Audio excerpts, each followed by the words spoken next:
no pe dwumadi e fa ne se Wontumi Sports Buffet ana no pe no ye de ebe sori donko ne amakwa ma dwumadi a wodo a eno nso aka ne nyina na ato aso na afi won sere eno nso ebesi akofo na midweek na ye ma be kwamo no ne ano no ye nsebe the foreign news no enso about transfer market still na still emu ehiti ana feme Senra Alexander Isak and in a statement by Newcastle United as a club woman so responding to player no and so a statement such as what are some and a contract I was so banner what be training now for any teammate in no and so a man for Pinano a casa and the fallout to watch and the amount for trauma and France no woman ana fama club no says playing body emu atem emu champion kranache ebi support ebi so aya against aya brand susubaya what done at nyina no nsam no ye the more ebeba no seria no enso mbesi akwafe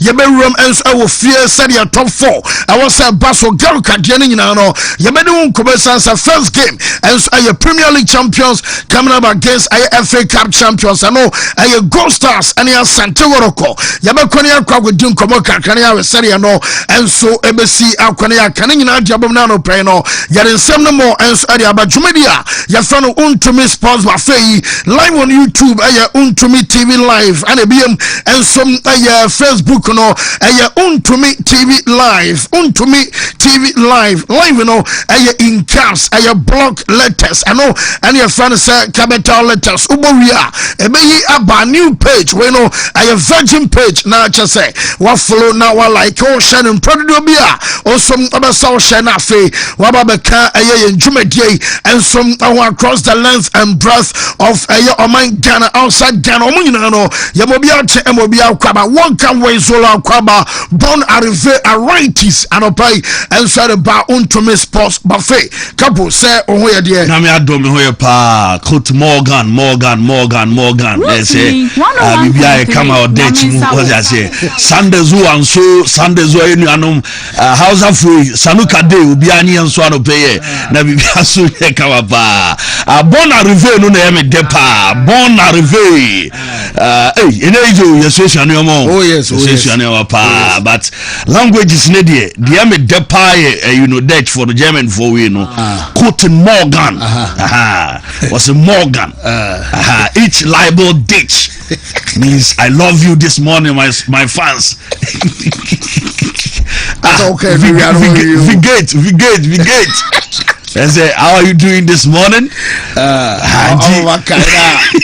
School on man chia benan to say name the part. Oh, money. Already now, I better pass live in the past. Did I better the Abrabum? You really are better that. I say, you can't the prior white body we know. Opilui now, why more? Yeah, Brian from one high stitchy. Yes. What's near the day, and a tone, watch a tone order.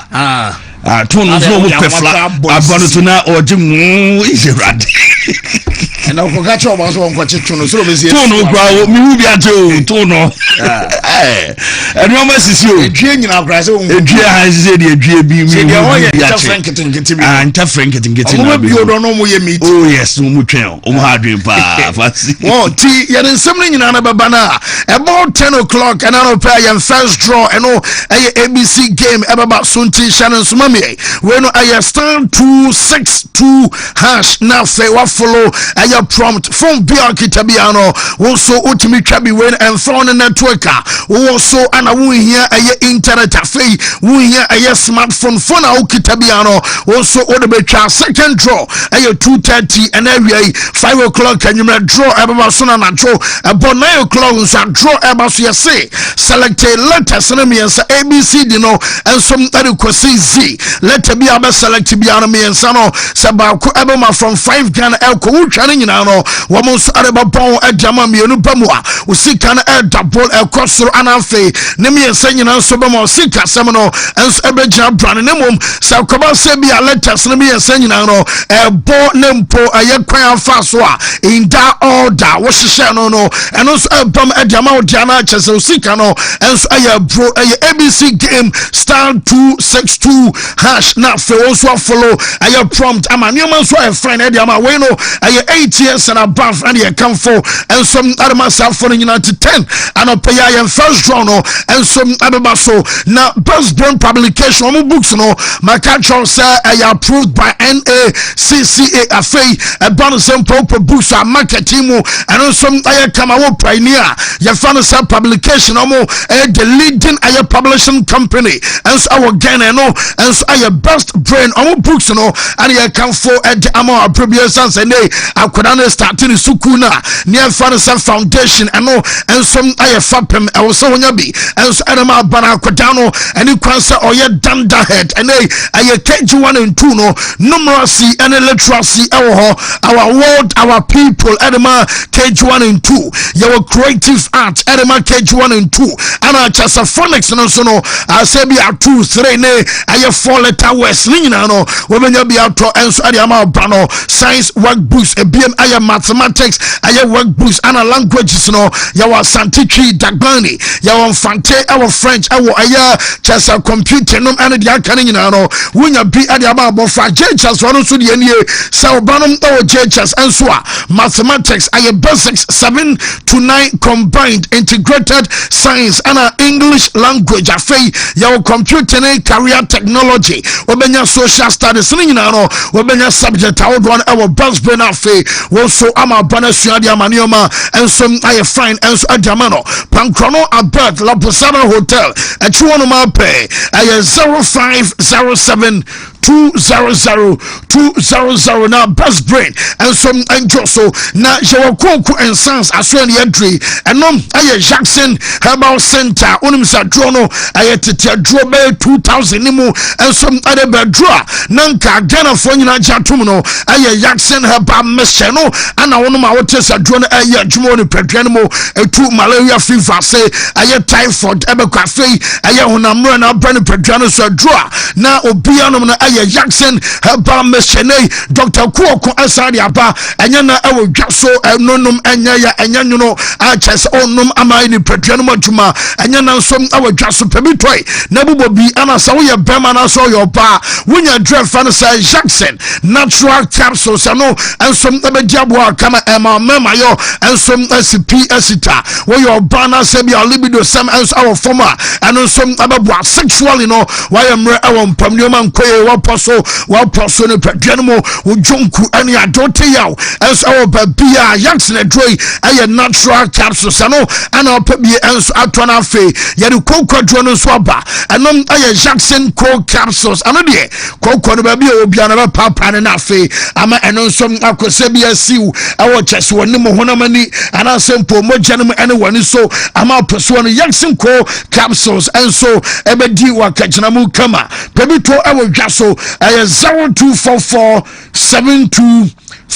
0244723541 now on a Jackson Herbal Center and some say now make can full a birthday and so I'm a Manchester Pinano our and Champions League games about suna manager Fancy Jose Elbo and your tia Benfica Canino also bet me ultra betty ya kaisa obasha code we shall code Emma Fufro and some copy code Sikabi a betway say woman Kupibiano who 4% when I exclusive and some my birthday woman customers and consumers unyana babia I birthday and kwana masane pay and also at amount 80 years and above more and you account for animal regulated by the Gaming Commission of Ghana birthday say but the responsible way ye can nyansam and from akwana onimuru fiedum wotre achesanom I birthday woman so ankai bo and some I don't know now you can for or do for some year prayer and counseling center and some amount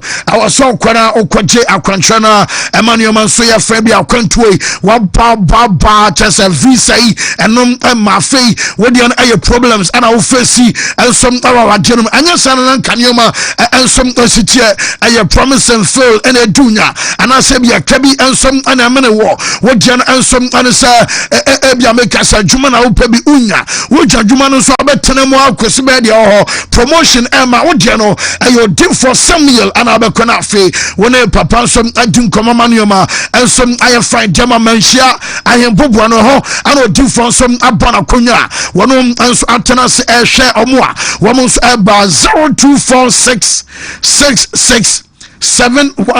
0246667117 na odi for Samuel and some angel so Gentleman Dental Clinic and so any na doctor say yanka cho sepra esansa wo seno self-infem ana se bia ensie obese wo mutu no musini kama emane nyina saso na woni monyam epie wo sene ayefefefe aye root canal treatment ara se bia kaka ensom ana ba dodom na afro bese wo musutu ewa bra wonya problem bia fei wo mutu se ewa bra nkonkofa aye side effect enfama eno aye gingermate enchana also call examination and consultation nyina no wo musu ya ma sebiem obeso show sene silver na say obeso shene gold o kofodia Eastern Regional Mobile Central Police Station and afe uram as awon crime so anungwa main lorry station and as atomic down hono Gentleman our oya juma and Kumasi anso aya report junction ofa crime so area called Bantama on Sanfa so total na building a bank out from a show and Gentleman our oya juma Fred Doctor our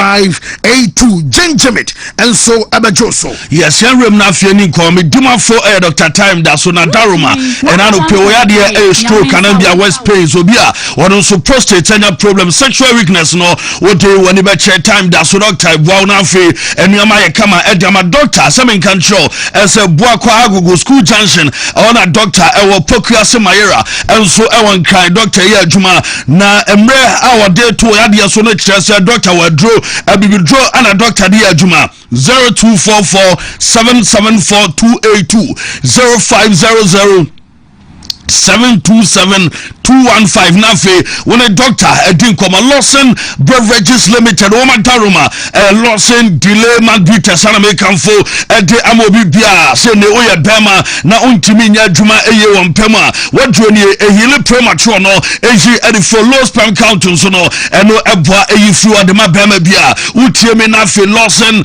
delay man capsule so your bana mensisi eno entime flow yesede se flow eno so nya bi na obobi aboa esa bene dan kola sontia no ahye no so eve amame droi boy juma Ghana for age atumi pe no eye Lawson ninroi ana meka wasam di atro 0248619999 na phone no atwetwe komo ano pay o dompem ana mo bunsa ana bia ukotodwe o nine mo bua oduani eche Baheba Hospital na fe doctor eye ho aduani nyina no ene se wachinka se ene o ya na sembia wo bu na mo bu so bone injury woti yawo ewo dompenu memu hyechew wote wani che Dr. Bawana fe waya dwuma ade ama stroke ane how anambia obi agono enam yade bia no enso hawa to obi ankuda krona tube mfie bebrenie brano onche so enfoma bibidro anu di dwuma ewa tonsu agogo behind agogo hospital ho Accra so Spinters Road 18 junction obawu ene doctor say ne Baheba Hospital ya dwuma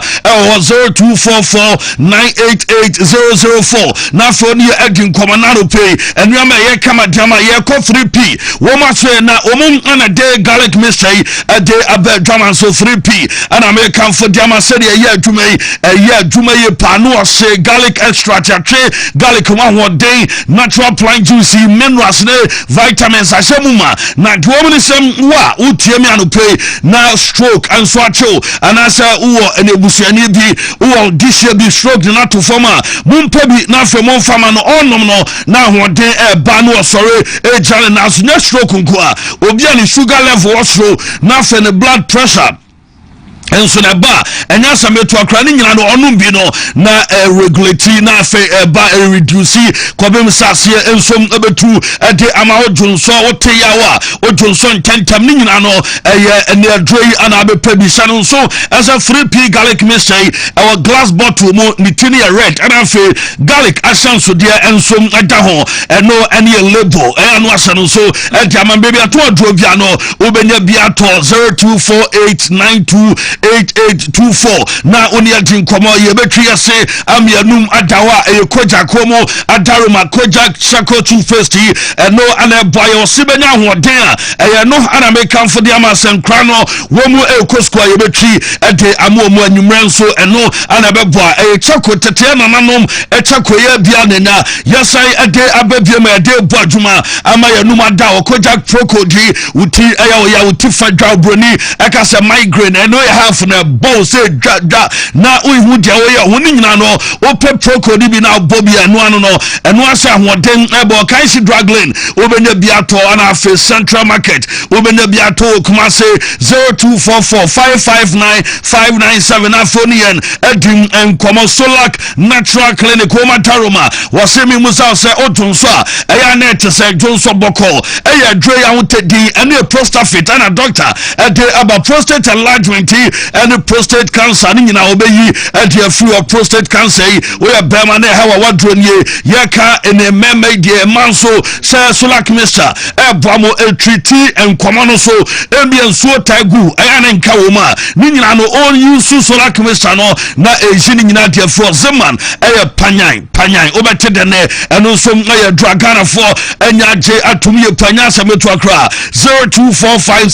0245616028 na fe woni adin komo kiwo 4-in-1 gari soaking mix na me kanfo edem amakivo eno eye school foi ana afrobia onso onye school ni kra wo bia de bi amane ye ni nyina ne so nya bi ewo dem a den ya dem ade asan bi akom do bi oti anu awdu so goma wa ansom ana onso ko ne adwom ne sa crunchy granite wo na afre creamy milk no ansom wo mti test ne de de said de bia kan very delicious enti unya bia no be boa wo office awia bi ekom edo tu kwa bi sha obagim ni nyina no kivo 4-in-1 gari soaking mix asam de kan na ya we ni ape kivo hot pepper eno eye ne se wanya noodles bia woye na wodi bi afra eno emu dey pasito bia oye spaghetti bia wo hye enso ewo kitchen oni nyina no ade se all prepare kivo hot pepper and no enso abebom pusu bi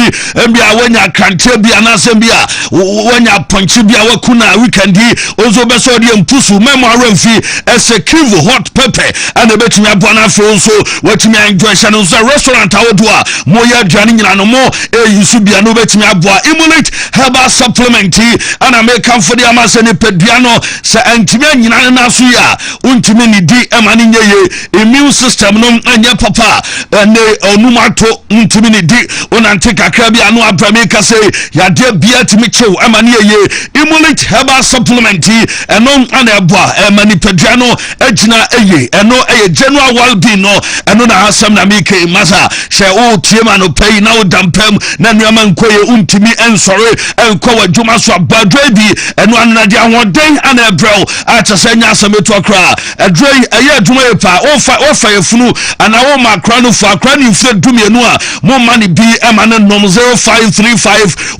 0535112813 na fe adin komo Currency Ventures na wajeme so se drone aye Zara Mr ene ni G capsules eno ana treaty obia mikase ne nkomo races egusu otiti na ye kro otiti na tinsuo ni nyina no ene sem eba ne se ha dwepema oba ye ho adro na ho so anya kono na adro American for the ama no eye Zara mixture ne G 2-in-1 oboni mienu bom na fe yini nyina enso modifo na man capsules enso ana American for the ama se adwuma ebo wampem anu asepa we bema untimi mu adwuma wadro enso ne hindi no treaty malaria diabetes ana fe ye kind of blood pressure pressure ni nyina no so mate so 0246 348 na oni adin koma yenko high sense na yenko maso na no pewei factory direct promo and omo edem amana promo on 25th and start month ya August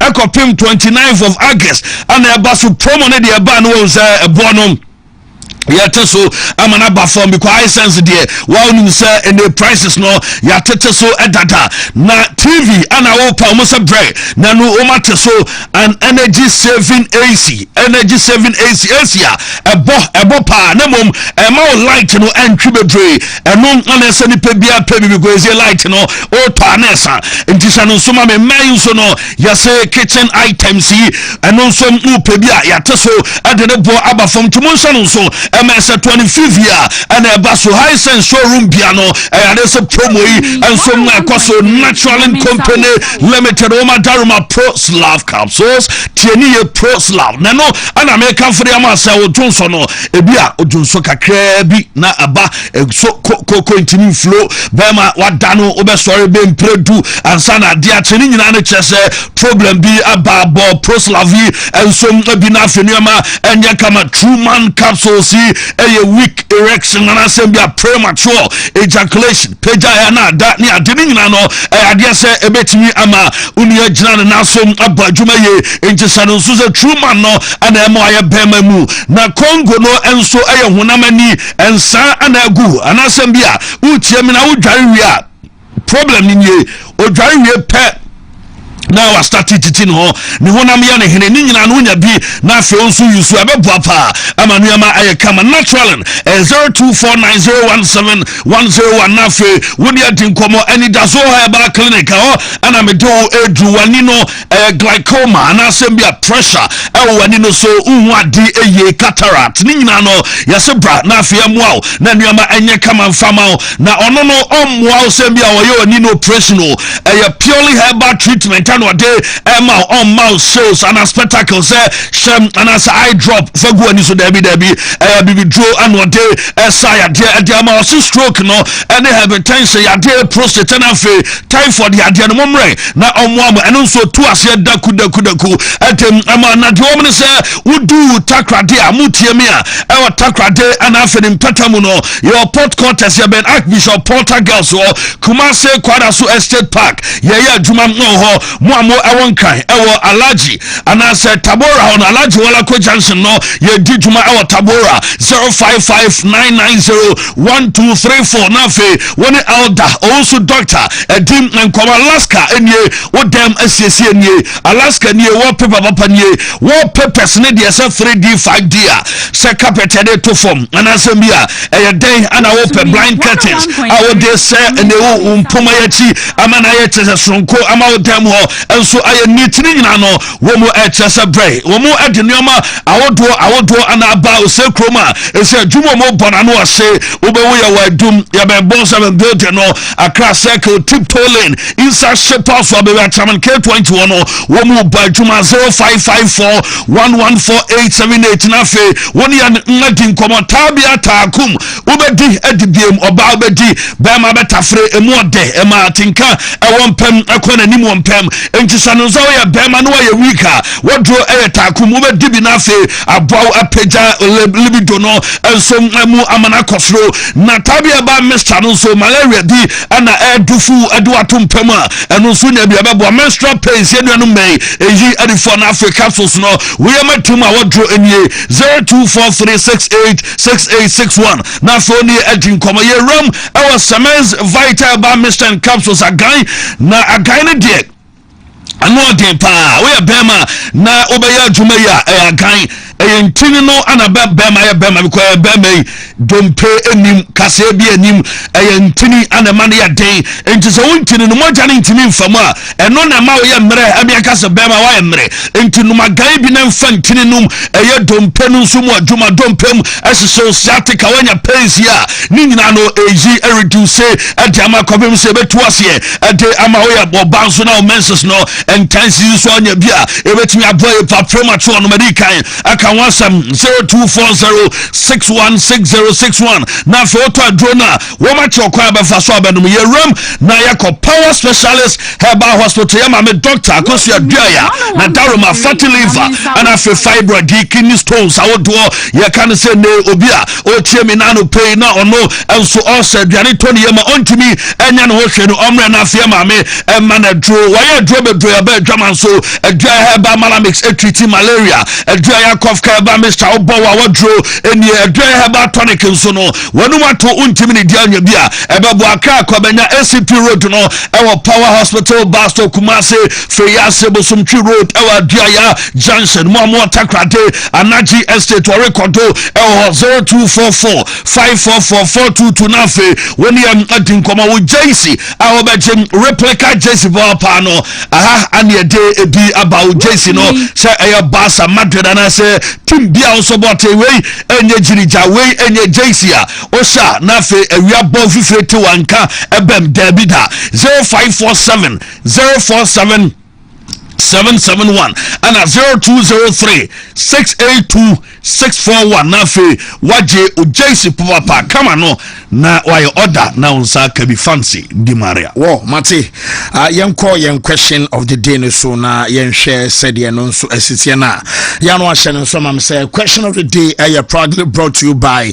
Amuzupi Herbal Mixture edro no enie say oyo ba na wo infection oye bema when infection say gono no aba che say ojo ho enje ojo so bi abema wo kema fe wo your ban and sansa gu ase aman so gu rough obese ekona wo so found to my preferred drono and some Amuzupi Herbal Mixture na daroma and a day a question of the day and so ebana he say Dr. Amuzu say himself say who has the greater Premier League legacy?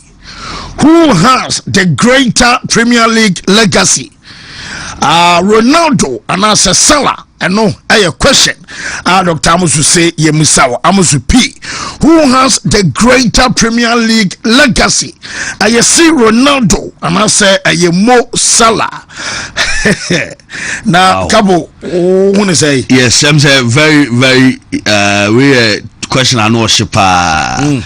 Na media bi so Ronaldo for no center Salah beje Ballon d'Or ha undu mamu fanan compare Ronaldo Premier League legacy cra ha sa no bezo mu chi na mamu so maza na what is your big PFA player of the year 3 times either there be record say in a single season goals are watching the records anoshi hey will be a chenadre anoshi Ghana say Ghana for any way dakina na danso say from Kuzu obechusu Mo Salah ano Edward Aba Bruno Guimaraes say the Egyptian king Mo Salah ano no ebeko de amano Eric Osu akwa ese Salah de she Ronaldo ani enso ewo ha ano no de we aba ene yakakefio enso de eba we enso Jamfi Felix from a Joso obechusu Ronaldo ahead of Salah and one also Diabo Fori away Mofa Samuel as Mohamed Salah on any day and one also a day Amayene Anope and no one also Daniel Pare as Salah but Ronaldo and so or say Ronaldo and or say what Ronaldo did in a single season is totally insane. And we Daniel Pare Edono and so Diaba Newton from Abuakwa was say Ronaldo is the only player where we need Ballon d'Or the EPL afi chase enyama wa ye no enya sametu akwenti ese Salah ben once and bia ya compare no the FUD kind of adinche ebi eni. Well, me da say na YouTube for no me share ya YouTube for na YouTube no Wontumi TV live na ma also poku round say wa kwama Ronaldo afi Manuel Yabo so say I see Ronaldo and Ruti ede amantina atobra enso kwadi ama Mohamed Salah na also Bernard say Mo Salah we say I'm Solomon watch the show live from Kumasi see your boy is Ronaldo and Aquatin Solomon so ede message na buy na also Bernard Daddy Mo Salah or Ben Darlington and so say Mo Salah all the way afei Franklin and Diamonds and so say Mo Salah and just say you two for no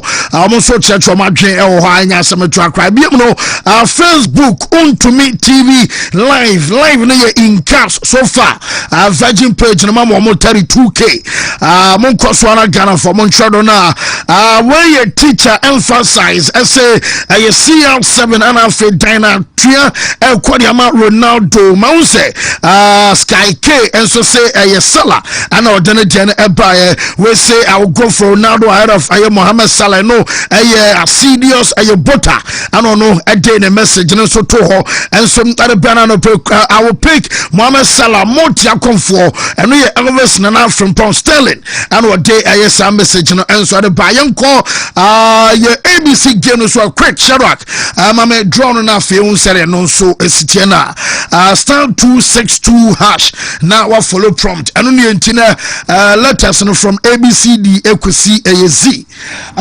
dear o fine bem kwa dia wanyeska yes anti B aba Q O B Q O first letter a B second a Q and third letter and so a O T say ofa na me nsemu bia na we diska I star 262 hash now I follow prompt no na fe wo de bi so a check how far the bia quantity steady be and so e dey afa dry e be bo ma sika so magia brand pa Friday no jackpot and so be ba so ntia no a share so and so e dey ma kabo bibi wo biem da bibi and ho bibi okay na ma yen come na me wia my transfer na wie oh okay good fantasy no oh nice Without chipa papa ese be two almost so support be Wontumi 101.3 ya bought just one game opa kone koyo team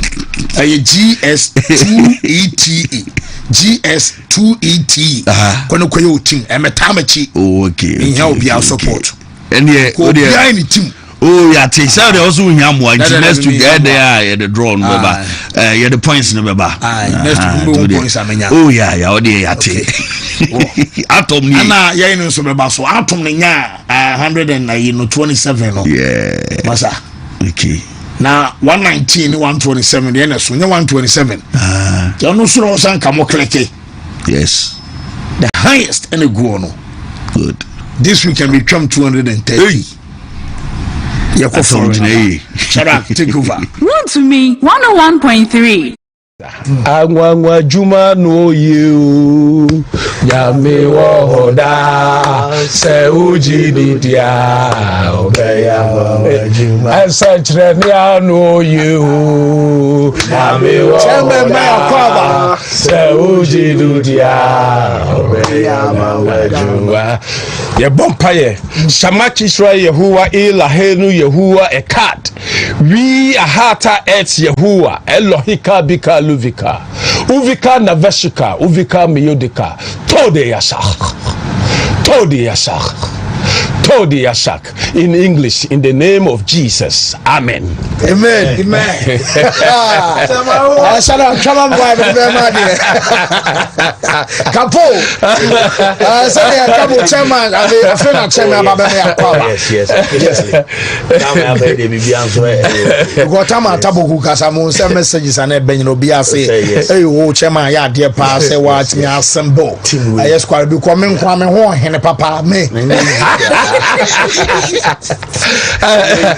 Na guess it is okay how guess no me say guess no me say how many boys this year me say guess it is say who to sports no I number one cheva angwangwa Juma no you na me fon to one msa no pen ye ko aye Saudi Arabia ne ne montes onim sa pontia ye fon sa si Ronaldo after say koba sa enwa wono som gina moma cha se boboku a ye fon sa Al Nassr omo ye adwuma no e man Karim Benzema mafum se say American abato wanim se Ronaldo mono woman qualified ko aye final nyame ya doma woman so final game eba so sansana ya woman qualified sa Alcancia omo game eba so wo qualified bia no na chese on side ya fan sa Ronaldo no emonsom na beshia ewa bro chese na aye game no ensom eba cross one ya Saudi woman so super cup and one seven nyina no ani ya deba na so mama Ronaldo after say woman ball game every enwa onim sa owen fan sa Ronaldo no ensom aye lo coffee omunie wonim sa ha ensom aye Hong Kong a chese hono ensom aye China ho ana koba say omu game sini nyina no womo som stage na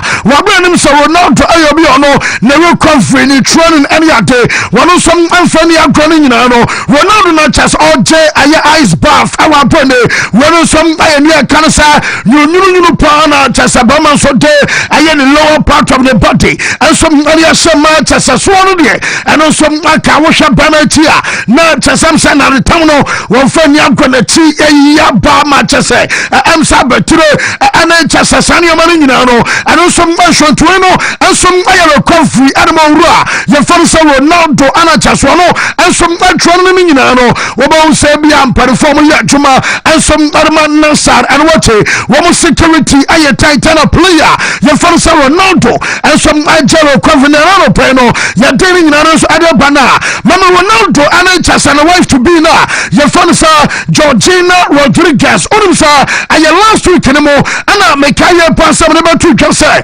Ronaldo at a promise ring gadiama obano ama chase obano take you to IG Ronaldo so take you to IG ma chase woman nyina so the announcement by ama yahu says say dem sa obano aye engaged na mekacho sa ring no kwa no aye $5 million ana chase bamai and some arisa obano ye follow Georgina Rodriguez ama chase no and some okay SMP na jaman second na no person and say we be him da waden abaso na bia beto sare afra woman also mo fra wanya fighter untimi nkobi and some amani nye wonu se jaminya no so ban no yesu abraba so no ababe engaged also we are see the couple bibia timi so beto ana me no for better for worse for richer or for poorer for health or for gain till death do us apart na ya kana sani ya Johnny yako ebe wiase abase menwari biem ebe wiase bama so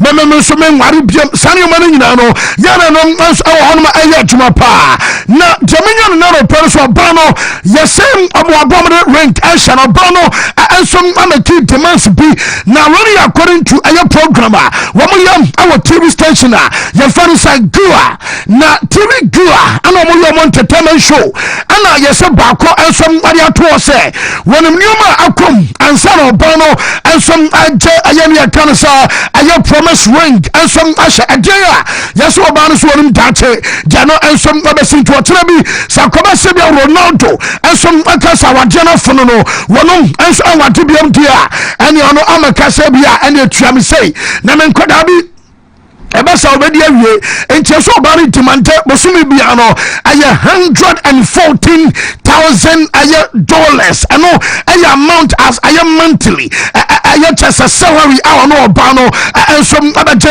na $114,000 no and aye amount according to aye TV station aye fans aye gua wamon bari abatu jasa Georgina Rodriguez enso abatimante ebiam yese aside efia hotwo and just investment player ye fans see Ronaldo wonu som aye ni nyina no obano se opefena enom all finka na chese no enso aye ni fans aye Madrid o call finsa ha awon obano se obesa fie no na efie no ye fie no value enso aye €5 million sharak man Ronaldo fie no enso awo chese Madrid amount so fie ni we obi out follow no ma fie onim ho asem de dada masa bathroom sa wodo ene chese bedroom ahodo ne aye swimming pool nom amosom ani ade ewo me yese wabare sis watena bi Ronaldo aye so be China efie awo beje ade apatane kra ensom aye fie na awo Madrid no enom enso anie ana chesa shara karoli aye pictures ali ade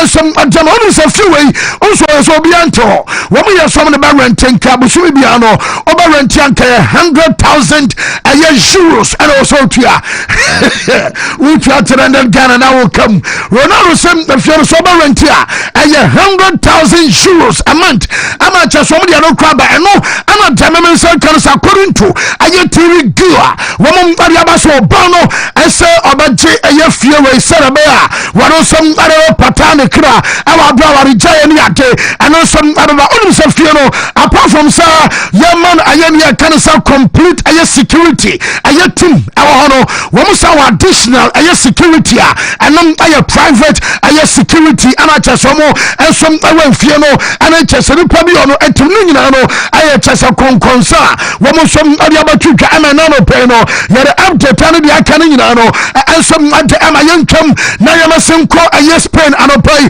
report to me nyano Salah to Madrid wo mo som training session no enom enso abaso yaba studios na cheso munwe afei ana na cheso Salah to team no wo mo som apra tire na temi nyano sa no pay no na cheso intensity awasoro pa ebisa manager no ni abre because what na na match day one on my club and fansa Espanyol and show and no crowd di campo go na okobe ki changes amanioma pi bamna fei and no akwatwetwe and some pi bar yana chess a jempantweno and your training session and no across the only player one antimian training and other peno and some aye Josema Jimenez and aye Jose Maria aye can say Josema Jimenez no one chess the only player one some training another pay now goalkeeper no Jean Oblak aye training and what one muso and some aye training and makoda na ye fan sa Salvador Esquivel no and some training another pay na metesa makoda na ye fan Alex Baina yes omokwa kwa medical test ada wo mo sem oni also a try na wo mo ye training wo mo say osafa discomfort and tomo kwakotwa aye scan normal distinct of akodano and some pura sanya biana Alex Baina ebeche anas Alex Baina we no ensom aye just ebia knock anasempo ebia precaution bi and also club ni take challenge na no report to me nyano say wo mo som kwakotwa aye scan ensom adia makotana eno aye kakra frimo ensom ate aba omo eno na jo wo mo training no na metesa yes meeting ensom abaso na coach na ye for Jago Simeone said demande aye 2 extra signings and some our market anymore. Players I want to turn in you know. Yes, manager the passer. Our son, I'm signing me other town Abaco. I Nico Gonzalez. I know, and some I could have a report coming out as manager so far. I had Nico Gonzalez and Yacotano and some bar. And no, I had Jeffrey Amaswaya and some not Abba and one or two. Wabo be on Real Madrid and so Bomo game. Wabo some master tell a Liga. I had said they won Omutin Konomo.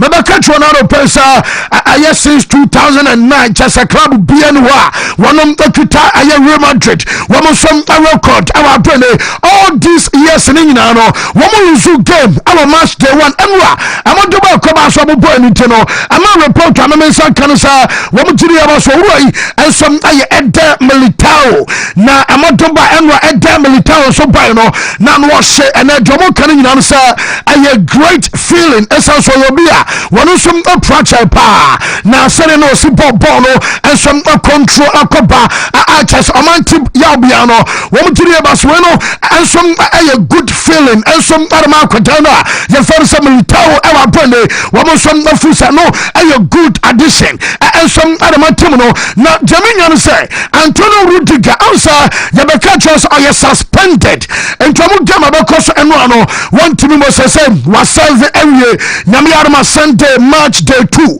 and non Abakoso Real Madrid and a Real Oviedo Omumiano and some other Bessia Dominions against a Real Oviedo not just Antonio Rudiger and some other available for Sakema and Kakra and some the Frimo and some other Abana what is a stone and a Vinicius no so send you one Koye The last year 13 comparative matches are Vinicius. One above Edema Real Madrid, was just one goal. Vinicius Ampa, unlike Sanka Yababo Bona, Ebia go back, Derby and Tennessee.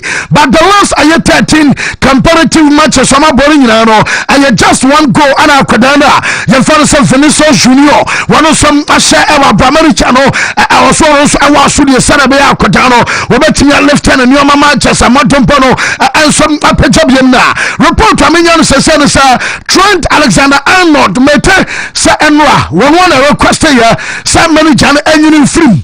Now, number from Sankabia Trent Epra, report to Aminian Canasa Anua, and your pra and wapra, and after two, one on Sua, and you say, Mazo discomfort to me, and I'll be at Chesakwana Sunya, Namam Dominion and other penisa, one to the pastor said and up, no, yes, and that's why it tends Kakra, and no, I just said, and you must call ya, Nippon of the store and their balance, and no, and I'm at Chesakwana, yes, one more any from our and your pra, no more why little tens, arches, and no, and some Kakra Bana, Trent and Sensamono, Williams on one cousin former teammate, and let's just McAllister, a quick one, and some Akokasa ever since our starters or Popo.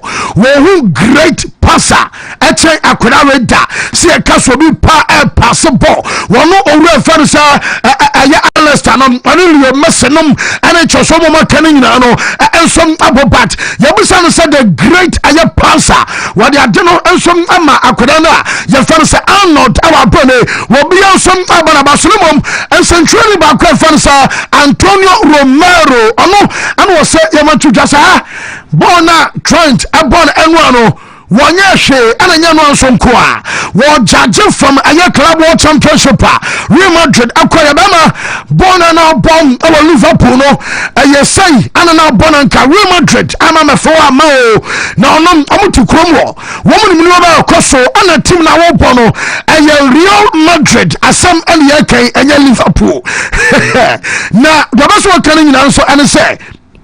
Enwano Wontumi say wan sheda nya de bia chese na hu bia chese burn intensity no na no som our former tutum say Arnold ayo bia born and kaso ni mpo akwada no our quality na jobeso kan say enye say ana Real Madrid omo full back and some omo Antonio Romero abeka bi sehwa Dani Kavaya no kwa no bamu a abobo just aye 15 minutes no waso boy no amano boy na waso echen wa obo be say bia baye 65 minutes and asampo oba say be 75 minutes no na chese Kavaya and some more I was sure and some marriage and no judge our brother was when I warning and on the odema and your caution when also back a story enra me buy am be cast any probably I was GDS Arnold I will be a best 1 month to be whatever maintain the position want to media then a chance Dani Kavaya and some other team about reclaiming and the sport I just sound so and also some Kosona manager for Alonso one was say Kavaya de Kavaya I am a captain one and a leader our local room no one fast what my team the pa the best one coming in on all data and Tiana but from I said and you man some what did you about the captain and some fundamental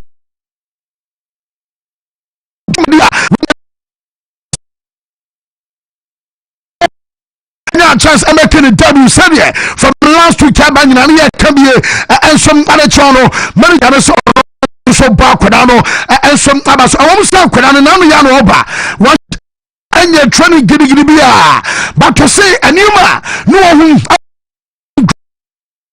no so no I can't be other man decided say what about and you're playing Tamanunti and from last week number catch said Jamaica and South Codano and some other minute to be a bar and then I can't free and some power banana peno your day update and the Canadian and some Maya Tofayanko and your FC Barcelona on say bonds are for register and your goalkeeper Juan Garcia and I'm a register Marcus Rashford I know and your last week I'm gonna register in time and some other cocoa ball and your bounce a first game now and be more my registration and cover one them now Jamaican can say in that order when I can say in a scale of preference outside yana most pressing needs and a decline.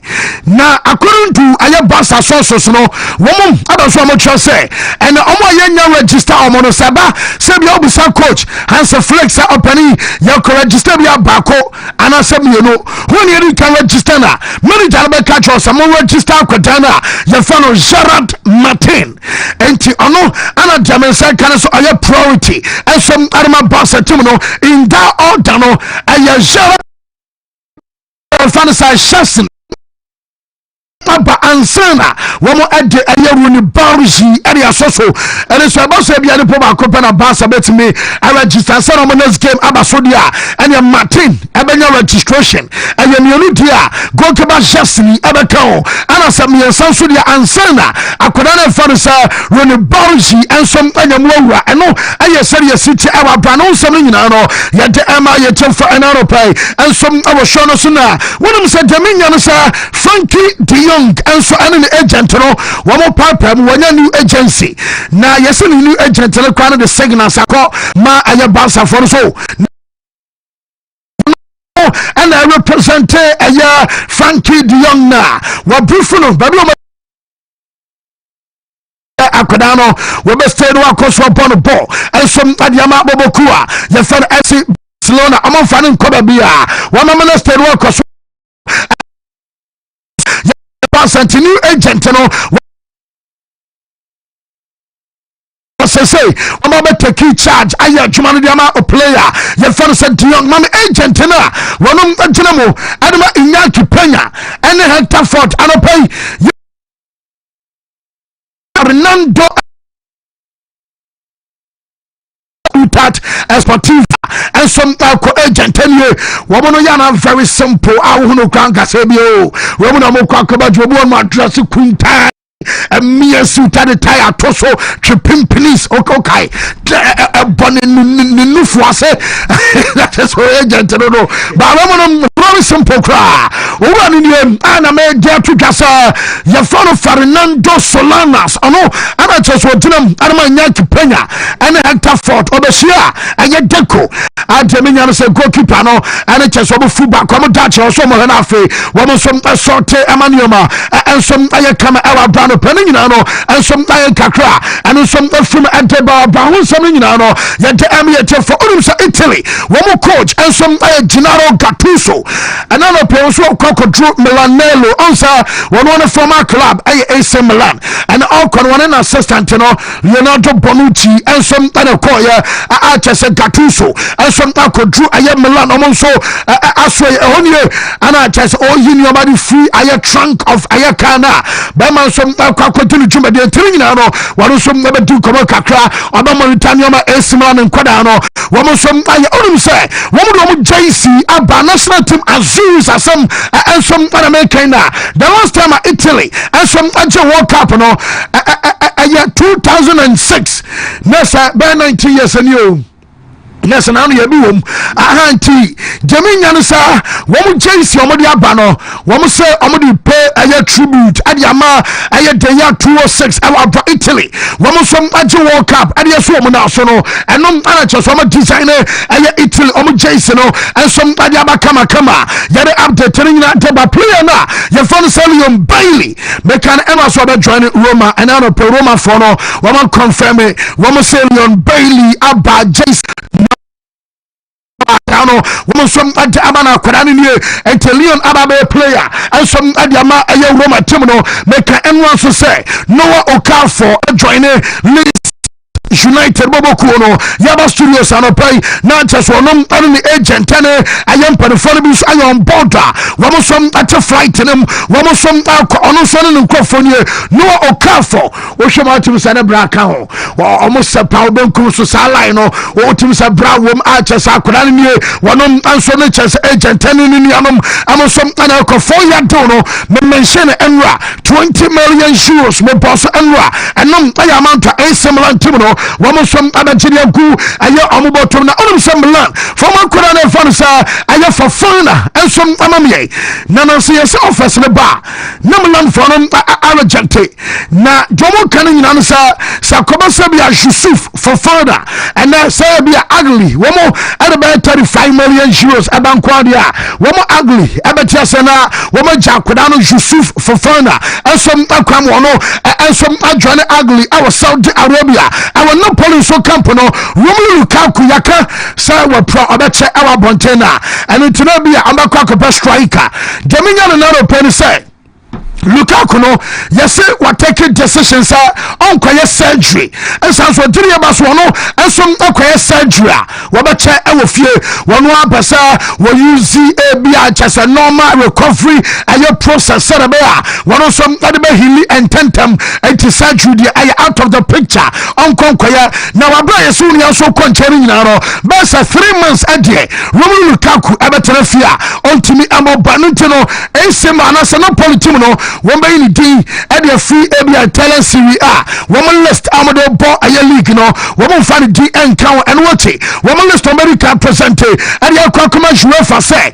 wɔn ɛna bɛbɔ ɛyɛ UEFA Champions League no ɛnso ɛyɛ group phase no Lukaku din ɛma because wɔpra wɔkɔ bɔsɔmɛ mmiɛnsa ɛno ɛyɛ deɛ mpanimfoɔ no nso ayɛ nneɛma a yɛde update ɛma yɛkyɛ fa ɛnano pɛɛ ɛnso ɛwɔ show no so Inter Milan wɔn bɔ ne fɔr sɛ Benjamin Pavard yɛsɛ ɔma change ne JC number ɛdi ama nana Benjamin Pavard bɛhyɛ JC number 5 nipa mu bɛ so wɔkɔ mo nso afɛ na mo mo JC na ɔyɔbi a contract every Saudi ɛbai newly promoted side ɛfɔm sɛ Neom wɔn ɛde offer buy na buy no wɔn reject ɛyɛ Neom wɔn yɛ sɛ anka wɔn bɛtua 20 million euros ama Inter Milan na the player in question ɛyɛ fɛ no ɛyɛ Benjamin Pavard no wɔn ma no 8 million euros a season na so dɛm nyɛ no sɛ player no wɔn reject ɛwɔ abɛnɛ yɛ sɛ so no reject deɛ ɛyɛ likely sɛ Inter Milan so squad a wɔn de bɛ compete ɛwɔ Champions League ne mu no ebi ana ne din enso amam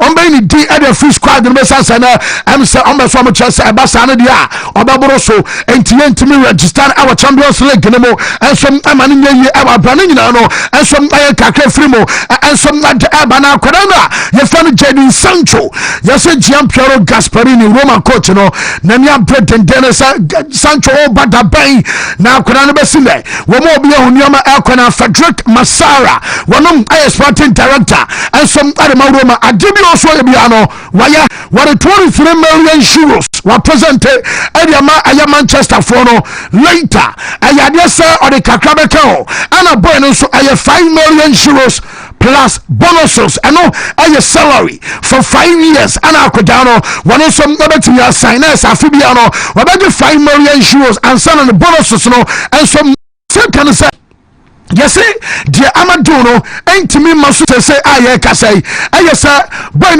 agent enko eklemi 11 million euros ɛno ayɛ commission some done nyame asena and sɛ baby akwakoto ebarachi eze sɛ mete sɛ enkoma no wɔma di amadrachire ɛno yɛ between clubs no no ayɛ Tottenham Hotspur ɛne ayɛ Crystal Palace ɔmo no ebarachi eze ɛne wɔma kan drachire pa na yɛsɛ ɔmbɛtimi bi ansa na deadline enso aba so ayɛ 70 million euros ɛno enso ayɛ amount betimi apagya akwakoto awa bra koda no move no ɛno enso bɛsɛ baso na Shadrack Leicester City for no one boy be your fan of Bilal Al Kanous na Bilal Al Kanous any when born piapa na metisa ono ana Crystal Palace kakrabi eri akwa Leicester akwa fa kwada no ensom adana ba ewa bra no pe no aye kakra frimo ensom aba Man City for na one be so mon tom player fan sa Savinho emane nkono sa unim sa dabi ameka se wiase bibia won price ade bia won bo na Savinho de no yese aye strategy Man City for no wo ade demand ya kase sakoba se bia Tottenham Hotspur omusi comedy kan kwai no se omo atena se na awso mo de bi kan omo de kan wo de a ekwamu ba bi ekwamu be da ama Savinho ayo bi ono enso atimi aba omo to a omo Yɛtɔn only for the right price and sana wɔn nso agya akwadaa wei nso akwan ebesi nɛ Galatasaray wɔn ntumi ne Man City agree yɛ wɔn goalkeeper fan sɛ Ederson report to amensa kan sɛ stone ano player no deɛ bɛka sɛ ɔne club na agree ayɛ personal terms ɛnyɛ nnɛ but ayɛ clubs ne mmienu wɔn ntumi strike agreement ebesi ɛnano pɛi ɛna ebiom Galatasaray wɔn soma ayɛ representative ama nipa no wɔn nso ba ayɛ UK ɔne ayɛ Man City panin na yɛfɛ no Hugo Vienna ɛnso ɔbɛdi nkɔmɔ na ne nyinaa no yɛ sɛ Manuel Akanji deɛ ananya bi anam sesɛn wɔn yɛ ɔbɛsa di ayɛ Ederson so nkɔmɔ nti ayɛ Galafoɔ no wɔn pɛmantiɛ mmienu ɛna afiri bɔbɔku a yɛfɛ no sɛ Man City tene no wɔn rep aba bɛduru Hugo Vienna ɛgye nipa no ɛfɛfɛfɛ so no afei wɔn nso adi nkɔmɔ sɛ nneɛma nyinaa no ɛnso abɛyɛ kama na Claudio Echeverri yɛbɛkae akwadaa no bɛkɔlɔ no wɔkɔ akɔduro na ɔkɔduro Leverkusen akwadaa no nie ɔkɔbɔlɔ na Man City fɔ no ka kyerɛ Leverkusen fɔ no sɛ ɛyɛ loan a option to buy obligation to buy ɛnka ho tiɛnie ɛyɛ just one season loan ɔbɔ wie a ɔbɛ fie but yɛsɛ Leverkusen fɔ no gyidie ɛnso ɛkyerɛ ɔmo sɛ Argentina ni bi a ɔbɛba Leverkusen bia no wɔtumi bɔ ne yɛ ntina sɛ akwadaa no ɛtumi yere ne ho na ɔbɔ a wɔn Leverkusen fɔ no wɔ gyidie bi sɛ ɛkwan bɛbie ama akwadaa no wɔn atumi asane na outright ama ɔno aba abɛyɛ permanent player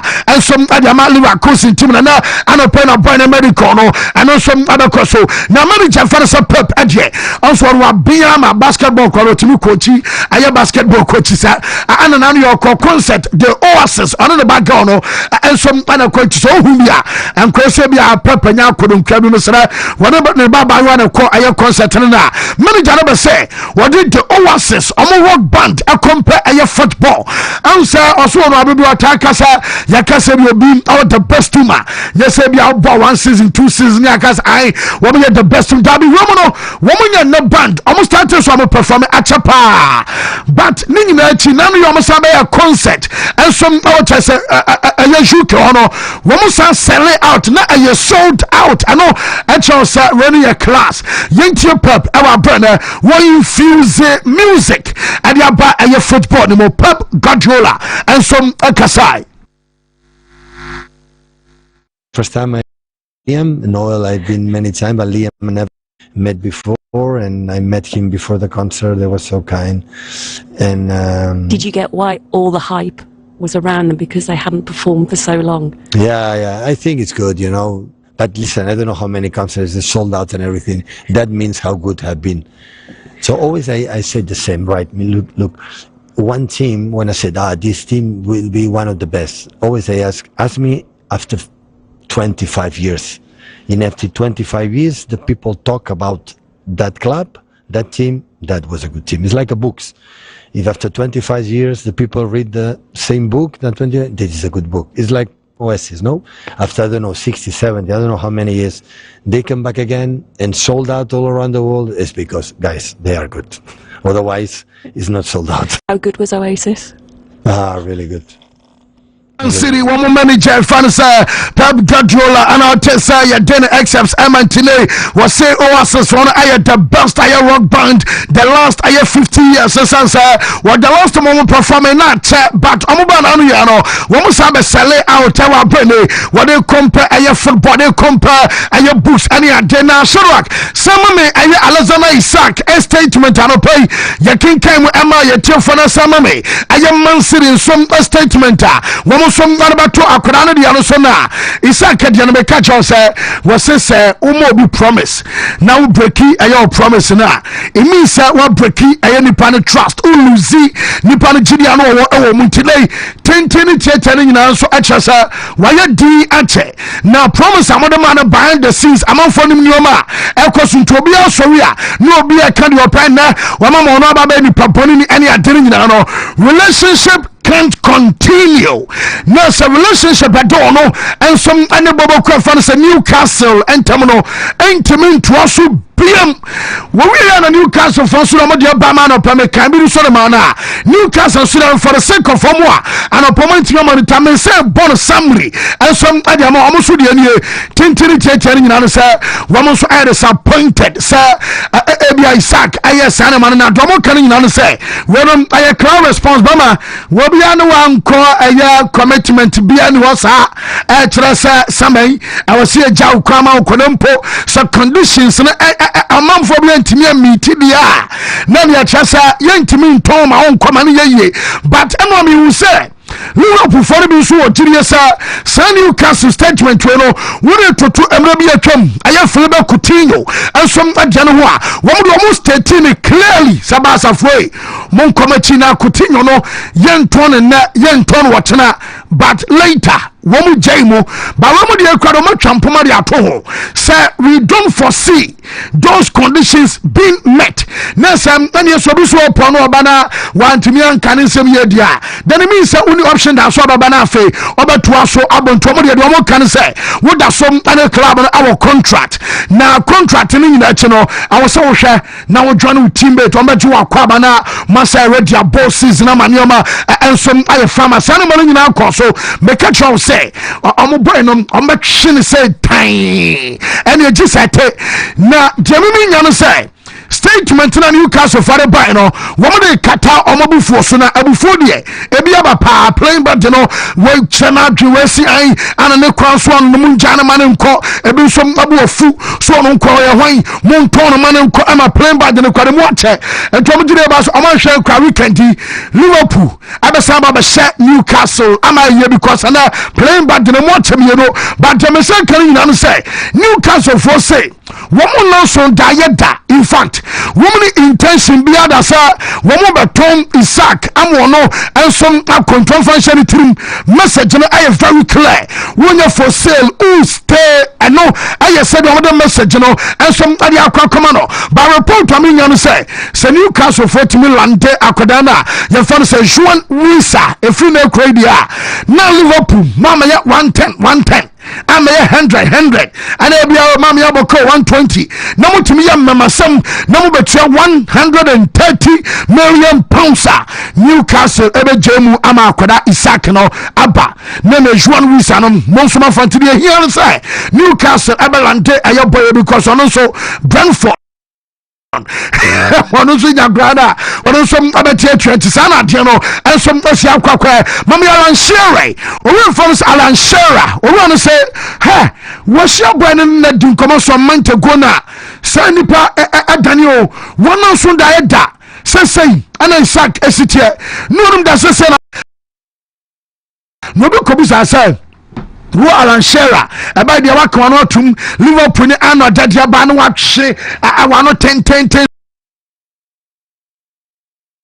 ana ba no ano was munya na ya no was we no sabi a stupid question ana nipa ne bisa no na wo no ana no a grow chese or more product academy boy wa rank through the ranks ana odi abana chese wa sum wo kona ne contract wu won so 3 years awom no nim da sese na Isak no ni suban esitie yenti Alan Shearer and then has Alan's stance on Isak's transfer saga different from when Trent Alexander-Arnold decided to leave Liverpool to join Real Madrid? Especially since he isn't a Geordie, Newcastle will get in excess of 100 million for him. I think there's an obvious answer to this. What a stupid question that is. You can't compare them at all. Trent was a kid who was brought up at Liverpool.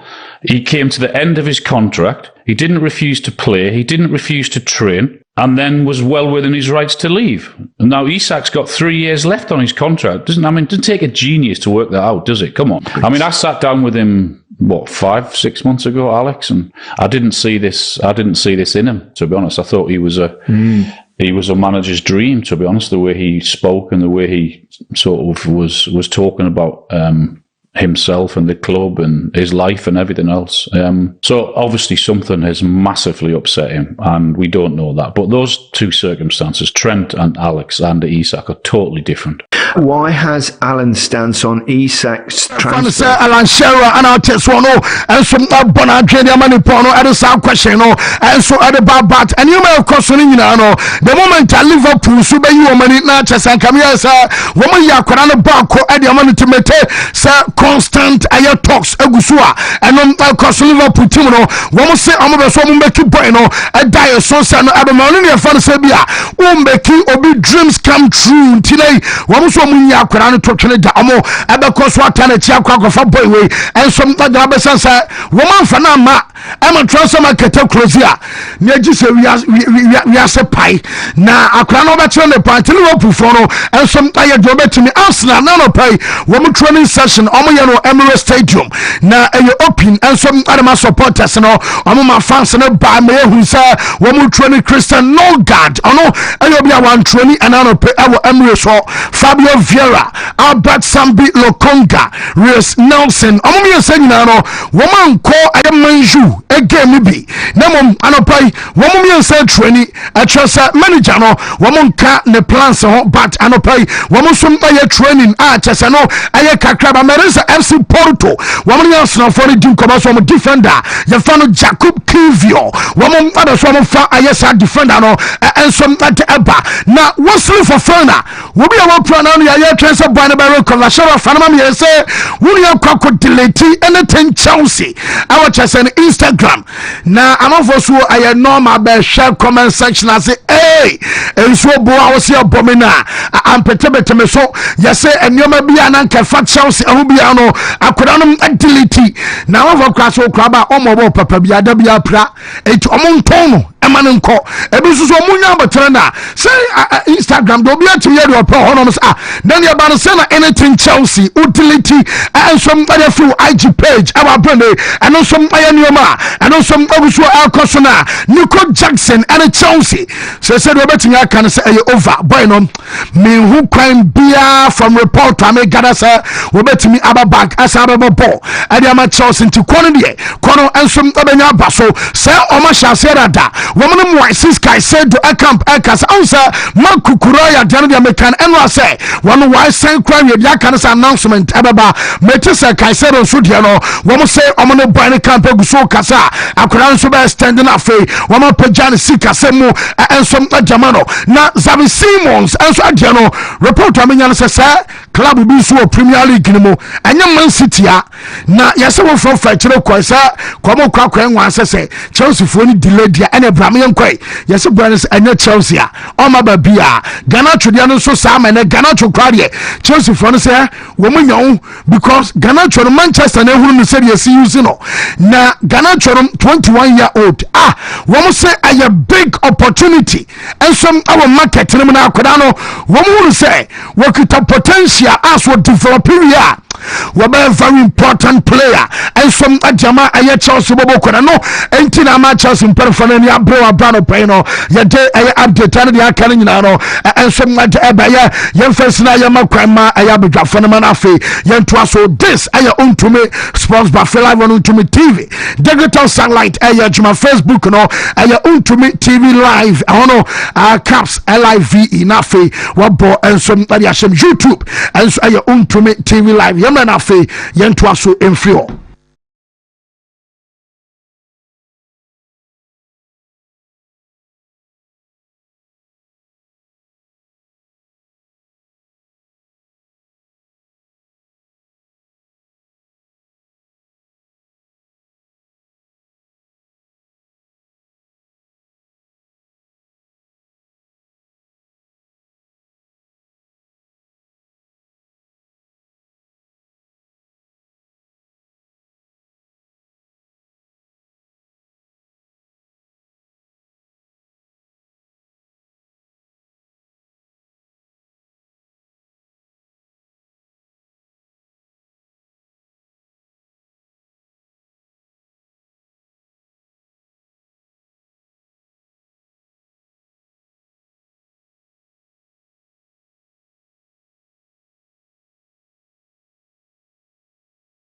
we know once the bia me no once the bia me video me ma bobi oh I hear you once ma bobi okay fine case fine case.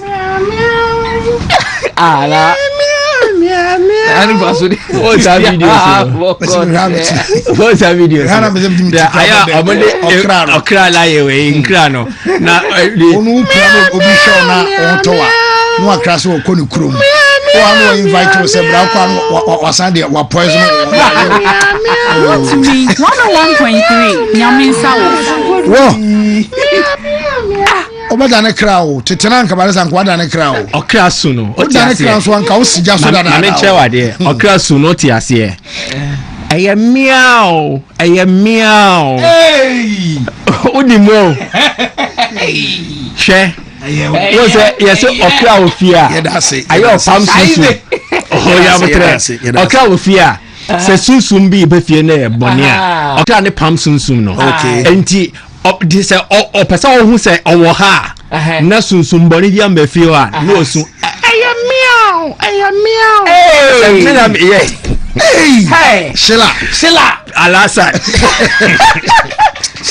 Shila alasa I'm pedi odi uni obubuye oh onim that's you are breaking us wow am a history ana oh mami chebuye oh David tete what am fan kan story ni near complete two animals omoye rivals okra and kraman posing wo okra posing meow kraman ni jidise e yo okra no le ko kambe kan no and okra so agiatum woni no e ti kraman say wo okra meow mezai yemko wai Police wine. Oh, it's me. Police wine. It is me. Police wine. Stories. Fancy. I'm on migraine crowd. I want to. Oh, me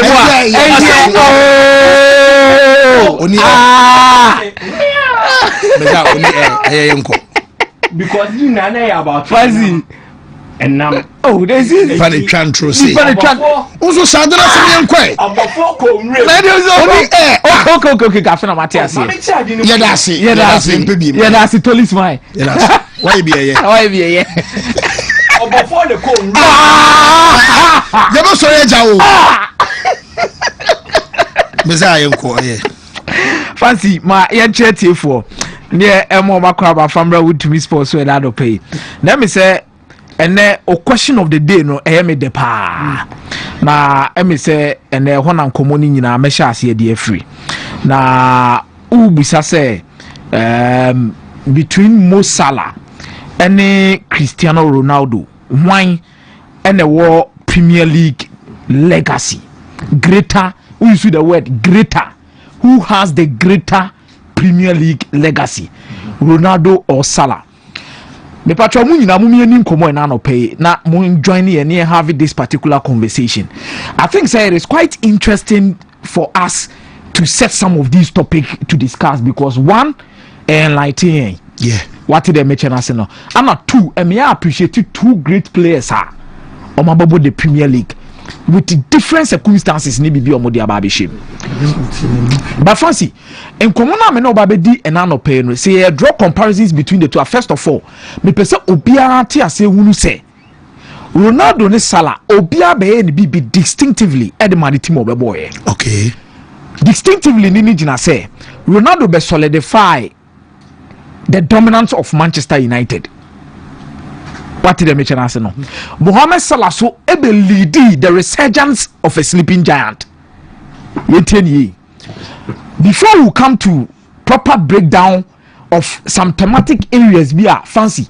Majority the other one, mammy, person me we are coming to conclusion who has the greater legacy. No, the person who say Bako ever solidify Manchester United dominance of Premier League. Bako so able lead the resurgence of a sleeping giant.